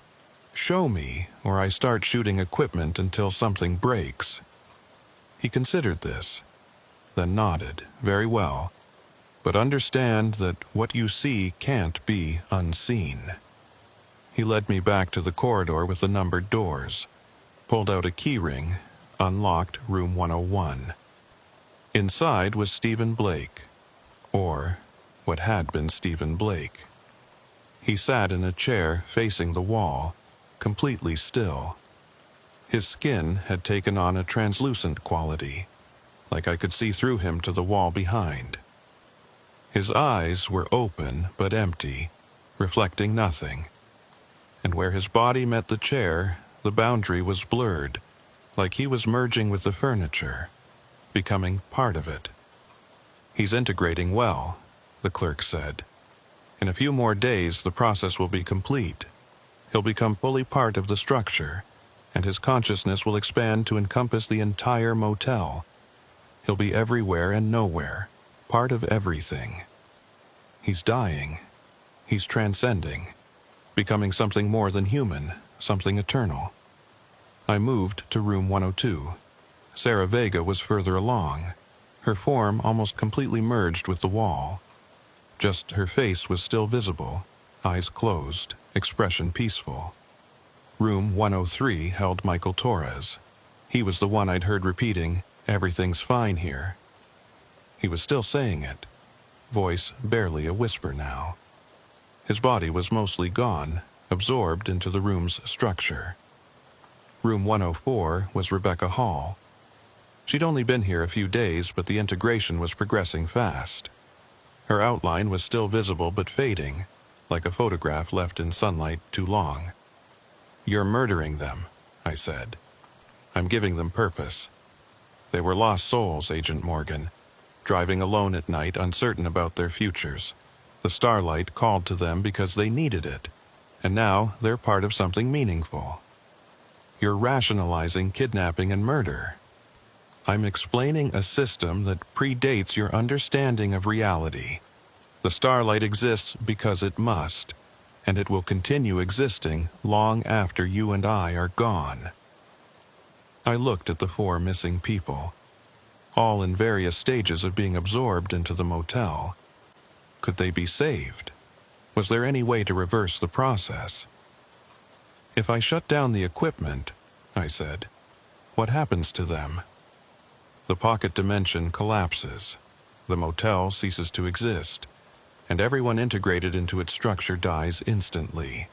64 years of accumulated consciousness, gone. How many people? 347 full integrations. Another 62 partial. Plus me. All erased if you destroy the machinery. 400 people total, all trapped in this impossible structure. Shutting it down would kill everyone, including the 4 I'd come to rescue." "You're holding hostages," I said. "I'm maintaining equilibrium. The starlight has a function. Disrupting it creates more harm than allowing it to continue." He was probably right. Destroying the motel would kill everyone inside. But leaving it intact meant condemning future victims to the same fate. "There has to be another way," I said. "There isn't. This is the reality. You can accept it or die fighting it, but you can't change it." I thought about my options. Walk away. Leave the 4 missing people to their fate. Or try to destroy the motel and kill everyone in the process, including potential victims. Neither was acceptable. "What if I take your place?" I asked. "Become the new keeper? Would you let the current victims go? It doesn't work that way. The keeper must be chosen from integrated guests. You're not integrated. Then integrate me. Do whatever you do to make people part of this place. Then I'll take over and release the current victims." He studied me for a long moment. "You'd sacrifice yourself?" "If it means 4 people go free and no one else gets trapped here, yes. Noble, but ultimately futile. Even as keeper, you can't release integrated guests. They're part of the structure now. Releasing them would be like cutting off your own limbs. Then what can I do? You can leave, or you can stay and join them. Those are your only options." The sun would be rising soon. My window to escape was closing. If I didn't leave now, I might never get another chance. But those 4 people... "Give me until sunrise," I said. "Let me think. Let me find another way." "There is no other way. But I'll give you the time. Return to your room. When the sun rises, make your decision." He escorted me back up the stairs, through the utility room, into the hallway. My room door stood open. I entered, and he closed it behind me. I sat on the bed, head in my hands. Everything I'd seen, everything I'd learned. It was impossible, but it was real, and I had less than an hour to figure out what to do. I sat in that motel room as the clock ticked toward dawn, trying to find a solution that didn't exist. My body camera was still recording, audio still capturing everything. Evidence that would prove the starlight was real, if anyone ever reviewed it. But evidence wasn't enough. 4 people were trapped here, being slowly absorbed into an impossible structure, and I was the only person who knew the truth. My phone was dead, both primary and backup. No way to contact Sheriff Garrett, no way to call for help. Even if I could, what would I tell him? Send a team to a motel that exists between dimensions. Bring weapons that won't work against something that was never alive. I thought about the maintenance equipment, the heart of the starlight, the mechanism keeping this pocket dimension stable. The clerk had said destroying it would kill everyone integrated into the structure. But was that true? Or was it another lie to keep me from interfering? There was only one way to find out. At 6:15 a.m., I made my decision. I opened my room door and stepped into the hallway. The clerk was there, waiting exactly where I'd expected. "Have you decided?" he asked. "I'm leaving," I said. "But first, I want to say goodbye to the guests, the 4 in the basement. Let me see them one more time." He considered this. Why? Because they deserve someone to witness what happened to them, someone to remember them as people, not just components of a structure. Very well, but be quick. The sun rises soon, and when it does, the exit will close until nightfall. He led me down to the basement again. The stairs, the corridor, the locked doors. He opened each room, let me look inside at the disappearing people. Stephen Blake, barely visible now. Sarah Vega, almost completely merged with the wall. Michael Torres, still whispering his mantra. Rebecca Hall, fading like morning mist. "I'm sorry," I said to each of them, though I didn't know if they could hear. I tried. Then the clerk led me to the maintenance room. Showed me the equipment one final time, explaining how it worked. The power source, the dimensional anchors, the integration chairs. All of it powered by the accumulated consciousness of previous guests. A self-sustaining system that fed on human minds. While he talked, I memorized everything. The control panel layout, which machines connected to which cables, where the critical junctions were. "Fascinating, isn't it?" he said. "Technology beyond your world's current understanding, built by people who knew there were spaces between spaces, places that could be carved out and maintained." "Who built it?" I asked. "Who created the starlight?" "A cult in the 1950s. They believed they could create waypoints between reality and somewhere else. places where people could escape the coming atomic war, hide from nuclear annihilation. This motel was one of their experiments. It worked better than they expected. Where are they now? Integrated into the structure. The first guests. They've been part of the Starlight for 64 years, maintaining it from within. I looked at the equipment with new understanding. This was a trap built by paranoid cultists, powered by human consciousness, running automatically for decades. And the clerk was right. Destroying it would kill everyone inside. But leaving it intact meant more victims, more travelers stopping at a motel that shouldn't exist, getting absorbed into a dimensional pocket. "Thank you for showing me," I said. "I understand now." "Good, then let's get you checked out. Your car is waiting." He led me back upstairs. The sky outside the windows was lightening, dawn coming fast. We walked to the office where I'd checked in hours ago. He pulled out the ledger, found my entry, crossed it out with a red pen. "Checked out at 6:47 a.m. I hope you enjoyed your stay at the Starlight Motor Lodge." "It was unforgettable," I said honestly. "Will you report what you found?" "Yes." "And will they believe you?" "Probably not." "Good. The Starlight works best when people think it's just a story, an urban legend, something that might exist but probably doesn't." He handed me my car keys. "Drive safely, Agent Morgan, and if you ever find yourself on Route 285 at night, you're always welcome back." "I'll pass." I walked out of the office, across the parking lot to my car. The sun was touching the horizon now, first light spreading across the desert. The motel looked even more wrong in dawn's early glow, too sharp, too colorful, like a painting that didn't match the surrounding reality. I got in my car, started the engine. It turned over immediately, no hesitation. I put it in reverse, backed out of the space. Then I put it in drive and headed toward the exit ramp. In my rearview mirror, I saw the clerk standing in the office doorway, still smiling, still watching. I reached the highway and turned north, back toward Carrizozo.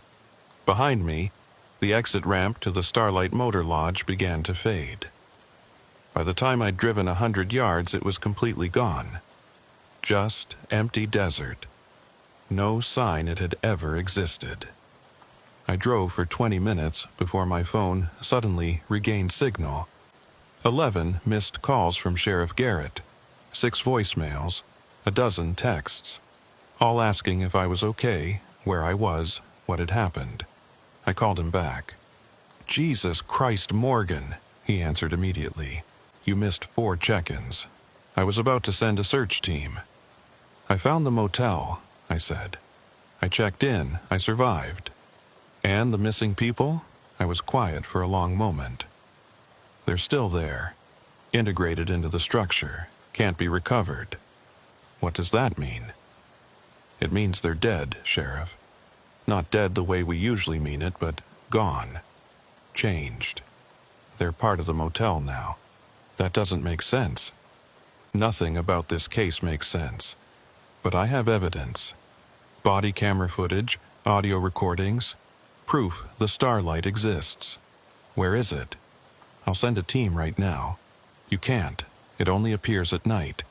And it's not in any fixed location. It moves, or reality moves around it. I don't understand the mechanism. So, what do we do?" "I don't know yet. Let me get to your office. We'll review what I've got, figure out next steps." I reached Carrizozo around 8 a.m. Garrett was waiting at the diner with 2 deputies and a laptop set up to review my footage. We spent 2 hours going through everything the body camera had captured. The evidence was damning and impossible. Video of the motel, the clerk, the basement rooms, the integrated victims. Audio of our conversations. Proof that something impossible was operating on Route 285. "This is insane," one of the deputies said. watching Stephen Blake slowly merging with the wall. This can't be real. It's real, I said. I lived it. Garrett was quiet, thinking. If we go public with this, they'll call us crazy. Lock us up for psychiatric evaluation. I know.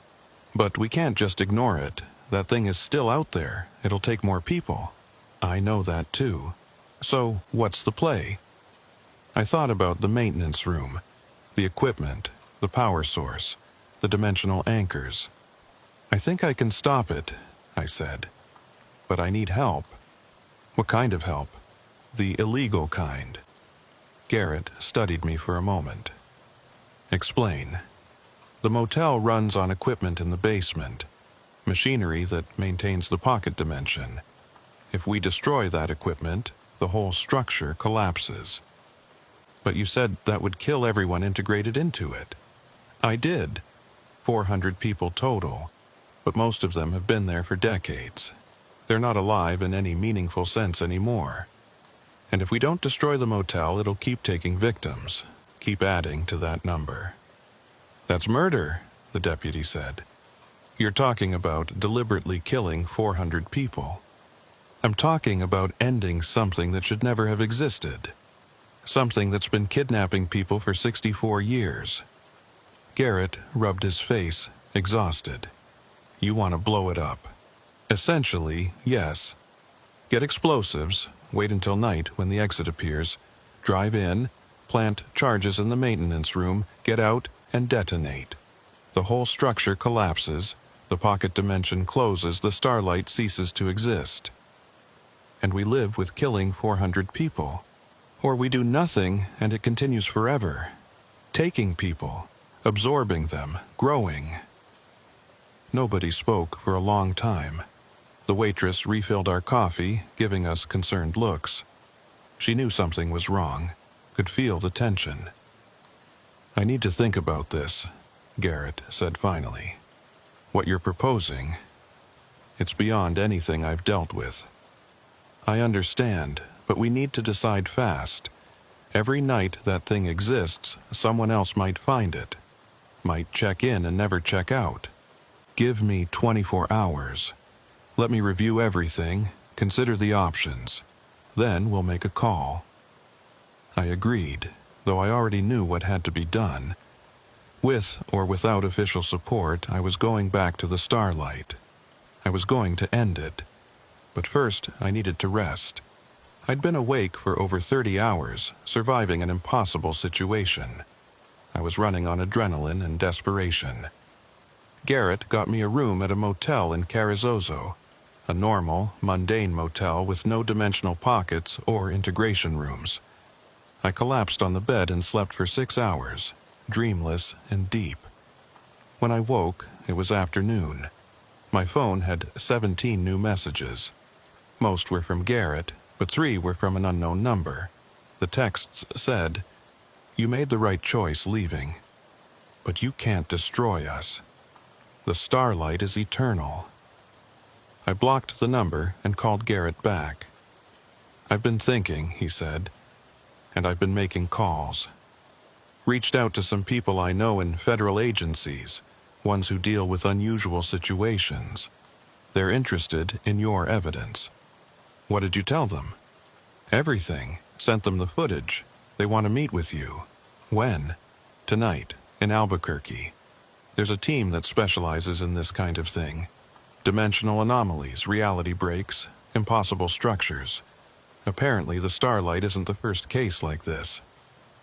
That surprised me. "There are others?" "According to my contact, yes. Not many, but enough that they have protocols. Enough that they take this seriously." "What's the protocol for something like the starlight?" "They wouldn't say over the phone, but they want to hear your story directly, want to examine your evidence, and they want to discuss options for containment." "Not destruction?" "They said destruction is complicated when dealing with dimensional structures. Could cause unintended consequences. They prefer containment and monitoring." "That means leaving it operational." "For now, yes. but preventing access, warning off potential victims, maybe finding a way to extract the integrated consciousness eventually. It wasn't what I wanted to hear, but it was better than doing nothing. "Set up the meeting," I said. "I'll be there." We arranged to meet at a federal building in Albuquerque at 8 p.m. I had 4 hours to drive there, review my evidence one more time, and prepare to explain the impossible to people who supposedly believed in impossible things. The drive gave me time to think about everything I'd seen and learned. The Starlight Motor Lodge, existing in a pocket between realities. The clerk, bound to serve it for 64 years. The integrated victims, absorbed into the structure. The maintenance equipment keeping it all running.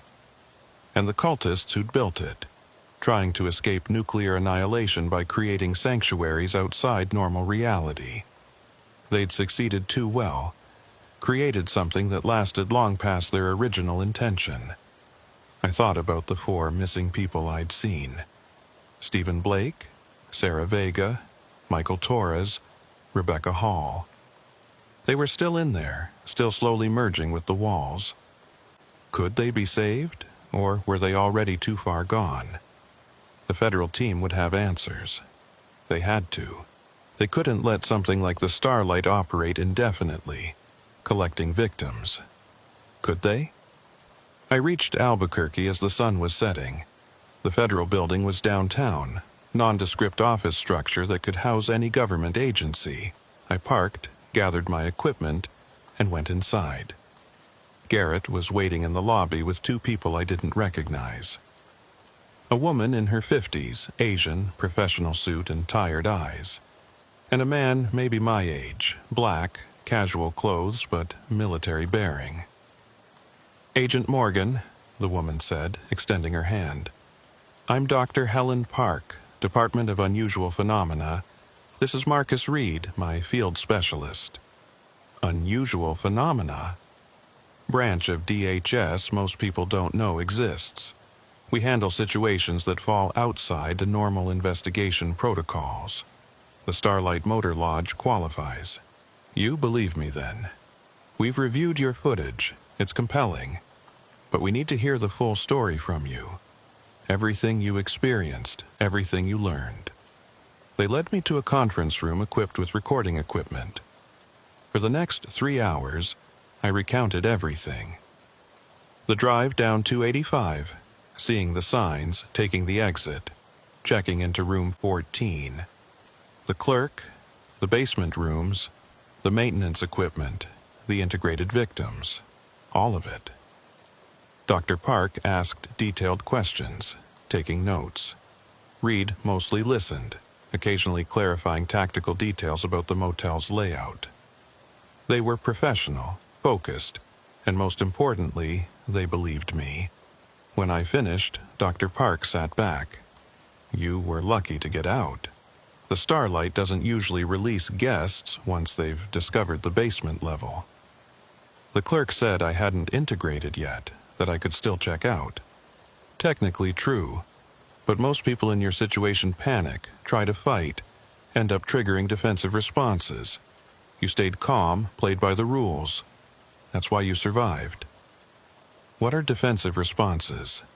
The motel can alter its internal structure, extend corridors, create loops, trap people in recursive spaces. Time moves differently inside than out. People have been trapped for what felt like days when only hours passed externally. You know a lot about this place. We've been monitoring it for 3 years. Ever since a highway patrol officer reported seeing it and filed a detailed incident report. We've had operatives try to investigate twice. Both times they barely made it out.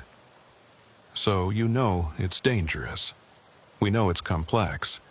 The Starlight is what we call a pocket realm, a self-contained dimension connected to ours through access points that shift. The motel is the interface, the visible part, but the actual pocket exists outside normal space-time. Can it be destroyed? Dr. Park and Reed exchanged glances. "That's complicated," she said.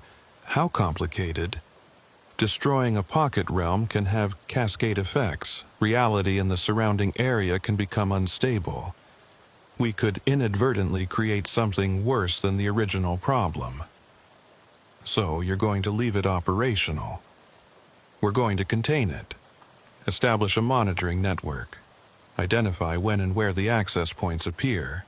Prevent civilians from entering. We have technology that can detect dimensional shifts. We can deploy it along Route 285. That's not enough. The Starlight is actively hunting people, drawing them in. We're aware, but until we fully understand the mechanism, destroying it is too risky. I thought about the 400 people trapped inside.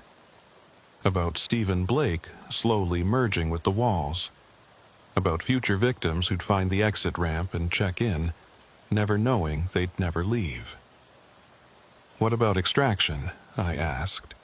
Can the integrated victims be saved? We don't know. We're working on theory, trying to understand how consciousness integrates with dimensional structures. If we solve that, maybe we can reverse the process. How long will that take? Years, maybe decades. That's not good enough. It's what we have. Unless you want to risk destroying the pocket and possibly destabilizing reality for miles around. I looked at Sheriff Garrett. He looked tired, defeated. We'd both seen things we couldn't unsee, learned truths we couldn't unlearn. I need to think, I said. Take your time, but understand you can't act unilaterally. The Starlight falls under federal jurisdiction now. Any attempt to destroy it would be considered domestic terrorism. You're threatening me? I'm informing you of the legal reality. We appreciate what you've discovered. Your footage and testimony are invaluable. But from this point forward, the department handles containment, while people keep disappearing. We'll minimize that risk. But yes, there will likely be more victims before we solve this. That's the unfortunate truth. The meeting ended shortly after. They copied all my footage, took my statement, and thanked me for my cooperation. Then they escorted me out of the building with the clear message that my involvement was finished. Garrett drove me back to my car. We sat in the parking lot, not speaking for a long time. They're not going to stop it, he said, finally. No. So what do we do? I thought about my options. Walk away, let the federal team handle it their way. Or take matters into my own hands, consequences be damned. We stop it ourselves, I said. How? We go back tonight, plant explosives in the maintenance room, destroy the pocket from the inside. That's insane. They'll arrest us. Maybe. But the Starlight will be gone. No more victims. And 400 people die. 400 people who are already gone. We'd be ending their suffering, not killing them. Garrett was quiet, wrestling with the decision. Then I'll help, but we do it smart. Plan it properly. Get the right equipment. We have 12 hours until the exit appears. Can you get explosives in that time? I know, people. It'll cost, and we'll probably end up in federal prison. But yeah, I can get what we need. We spent the next few hours planning. Garrett made calls to contacts who could supply military-grade explosives, no questions asked. I calculated the amount needed to collapse the maintenance room and trigger a cascade failure in the dimensional anchors.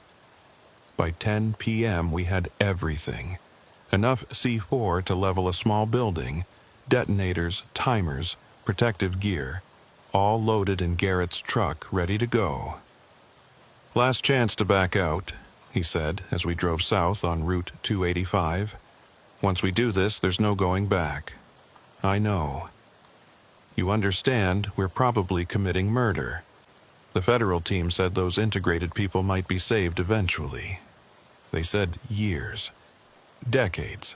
How many more victims while we wait? 10, 20, 50? You're right. I just need to hear you say this is the only way. It's the only way. We drove in silence after that, watching for the signs. Around midnight, they appeared. Starlight Motor Lodge, next exit. And the exit ramp materialized ahead of us exactly as it had before. Garrett took it without hesitation. We crested the rise, and there it was. The motel, lit up and welcoming.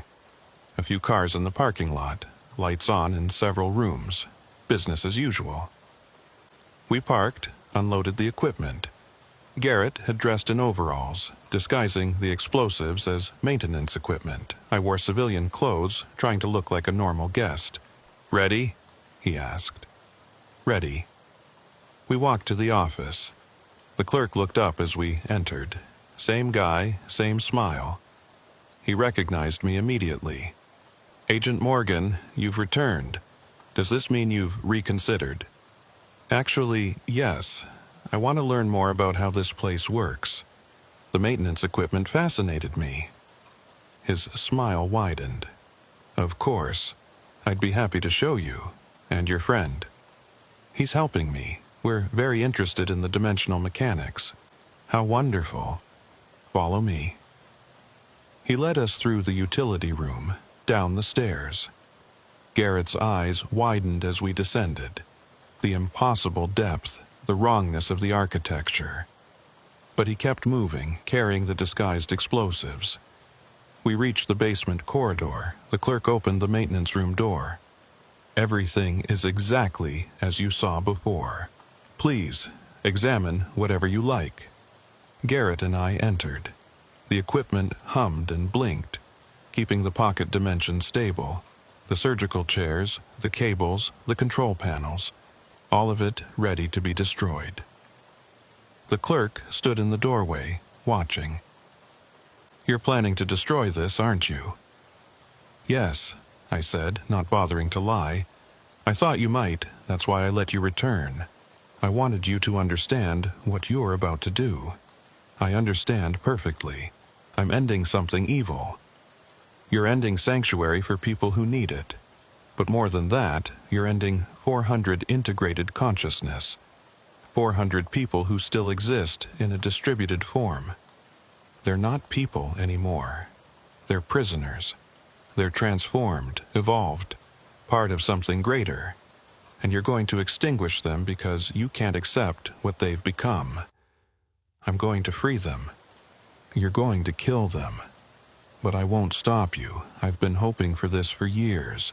I'm ready to integrate fully, ready to rest." That stopped me. "You want this? I've been the keeper for 64 years. I'm exhausted. If you destroy the motel, I'll finally be released. We all will." "The integrated victims want to die?" "They want peace. Most of them have been conscious for decades, trapped in the walls, unable to sleep or rest or end. You'd be doing them a mercy." Garrett and I looked at each other. This changed things. If the victims wanted to be released, "Do it quickly," the clerk said. "The federal team will be here soon. They've been monitoring dimensional shifts. They know you're here." "How long do we have?" 20 minutes, maybe less. We worked fast. Garrett planted C4 at critical junctions in the equipment, wired them to a remote detonator. I set backup charges on the dimensional anchors, redundancy in case something failed. The clerk watched calmly. "Thank you," he said. "Truly, you're giving us what we've wanted for years." "I'm sorry it came to this," I said. "Don't be. This is how it was always meant to end. The Starlight was built by people who feared death. But death is natural, necessary. We've been denying it for 64 years. Time to accept it." We finished planting the explosives. 15 pounds total, enough to completely destroy the maintenance room and collapse the pocket dimension. "We need to go," Garrett said, checking his watch. "Federal team will be here in 10 minutes." We headed for the stairs. The clerk remained behind, standing among the equipment he'd maintained for decades. "Wait," I said, turning back. "What's your real name? Before you became the keeper?" He smiled, genuine this time. David Morrison. I checked in as a guest in 1957, stayed because I thought I'd found paradise. Realized too late it was prison. I'm sorry, David. Don't be. Just finish this, please. We ran up the stairs, through the utility room into the motel hallway. The lights were flickering now, the structure sensing what was coming. We burst out into the parking lot. Sirens in the distance. The federal team incoming fast. Drive, I shouted. Garrett floored it. The truck fishtailing as we sped toward the exit ramp. Behind us, black SUVs were pulling into the parking lot, agents deploying. We reached the highway, turned north. I pulled out the remote detonator. Do it, Garrett said. I pressed the button. For a moment, nothing. Then a flash of light in my rearview mirror. Not an explosion, exactly. More like reality folding in on itself. The motel collapsed inward. Dimensional anchors failing. Pocket realm closing. And in that moment, I felt 400 voices cry out. Not in pain or fear. In relief. In gratitude. In freedom. Then silence. The exit ramp was gone. The motel was gone. The entire structure had ceased to exist, erased from reality as thoroughly as if it never had been. It's done, I said quietly. Garrett drove us back to Carrizozo in silence. We both knew what came next. Federal agents would be looking for us. We'd face charges: terrorism, murder, destruction of federal property. But the starlight was gone. No more victims. We reached the diner around 2 a.m. Rosie's was closed, but the lights were on inside. Dr. Park and Reed were waiting in a booth. That was reckless, Park said as we entered. Dangerous, potentially catastrophic. But effective, I replied. The starlight is gone. Along with 400 integrated consciousness. That's mass murder, Agent Morgan. That's mercy. They wanted to die, the Keeper told us. He thanked us for freeing them. Convenient. And unprovable now that they're all gone. Are you going to arrest us? Park considered this. Technically, yes.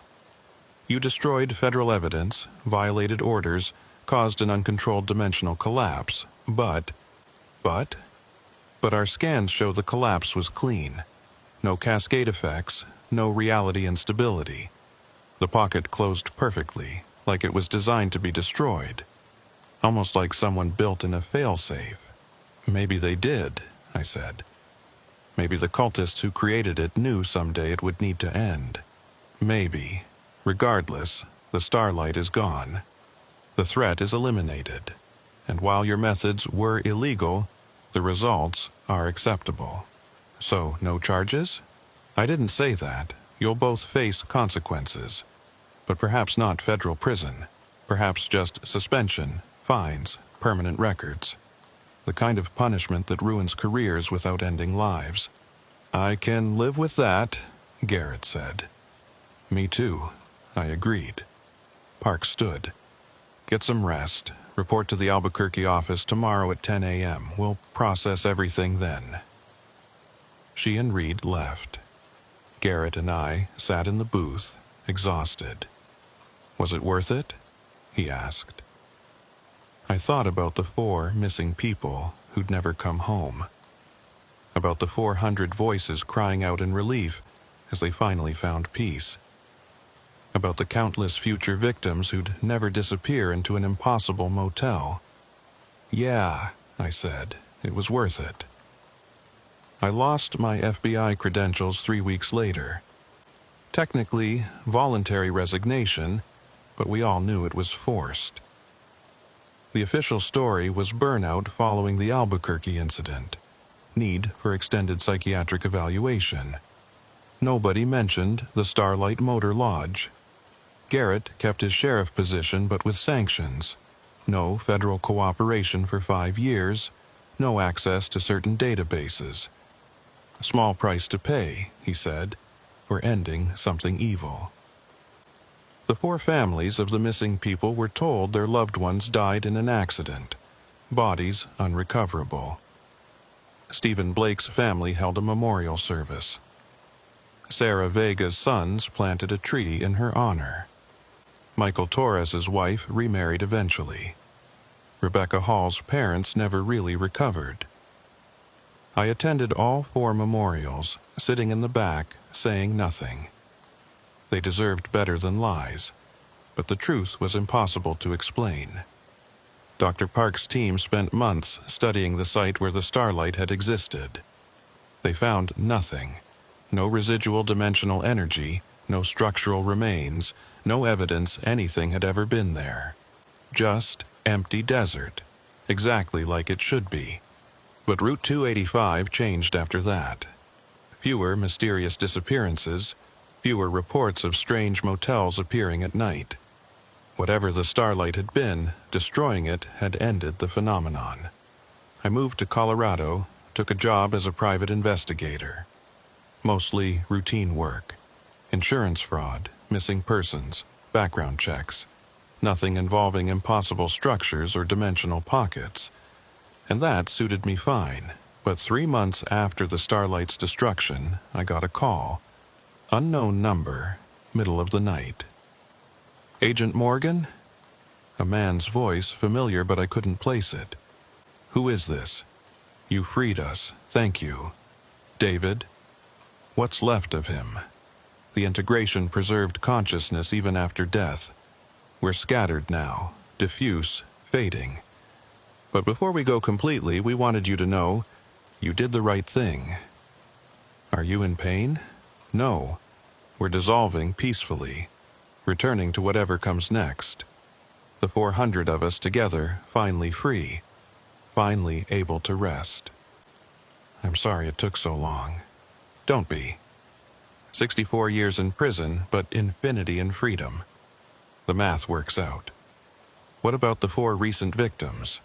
Stephen, Sarah, Michael, Rebecca. They're with us. Less integrated, easier to dissolve. They send their gratitude to their families, and forgiveness to you for what you had to do. Tell them I'm sorry. They know, everyone knows. You're a hero, Agent Morgan. You freed 400 prisoners. Don't let anyone tell you different. The line went dead. I never received another call from that number, and when I tried to call back, it didn't exist. But I like to think David was telling the truth, that the 400 integrated consciousness found peace, that Stephen Blake and the others were finally free.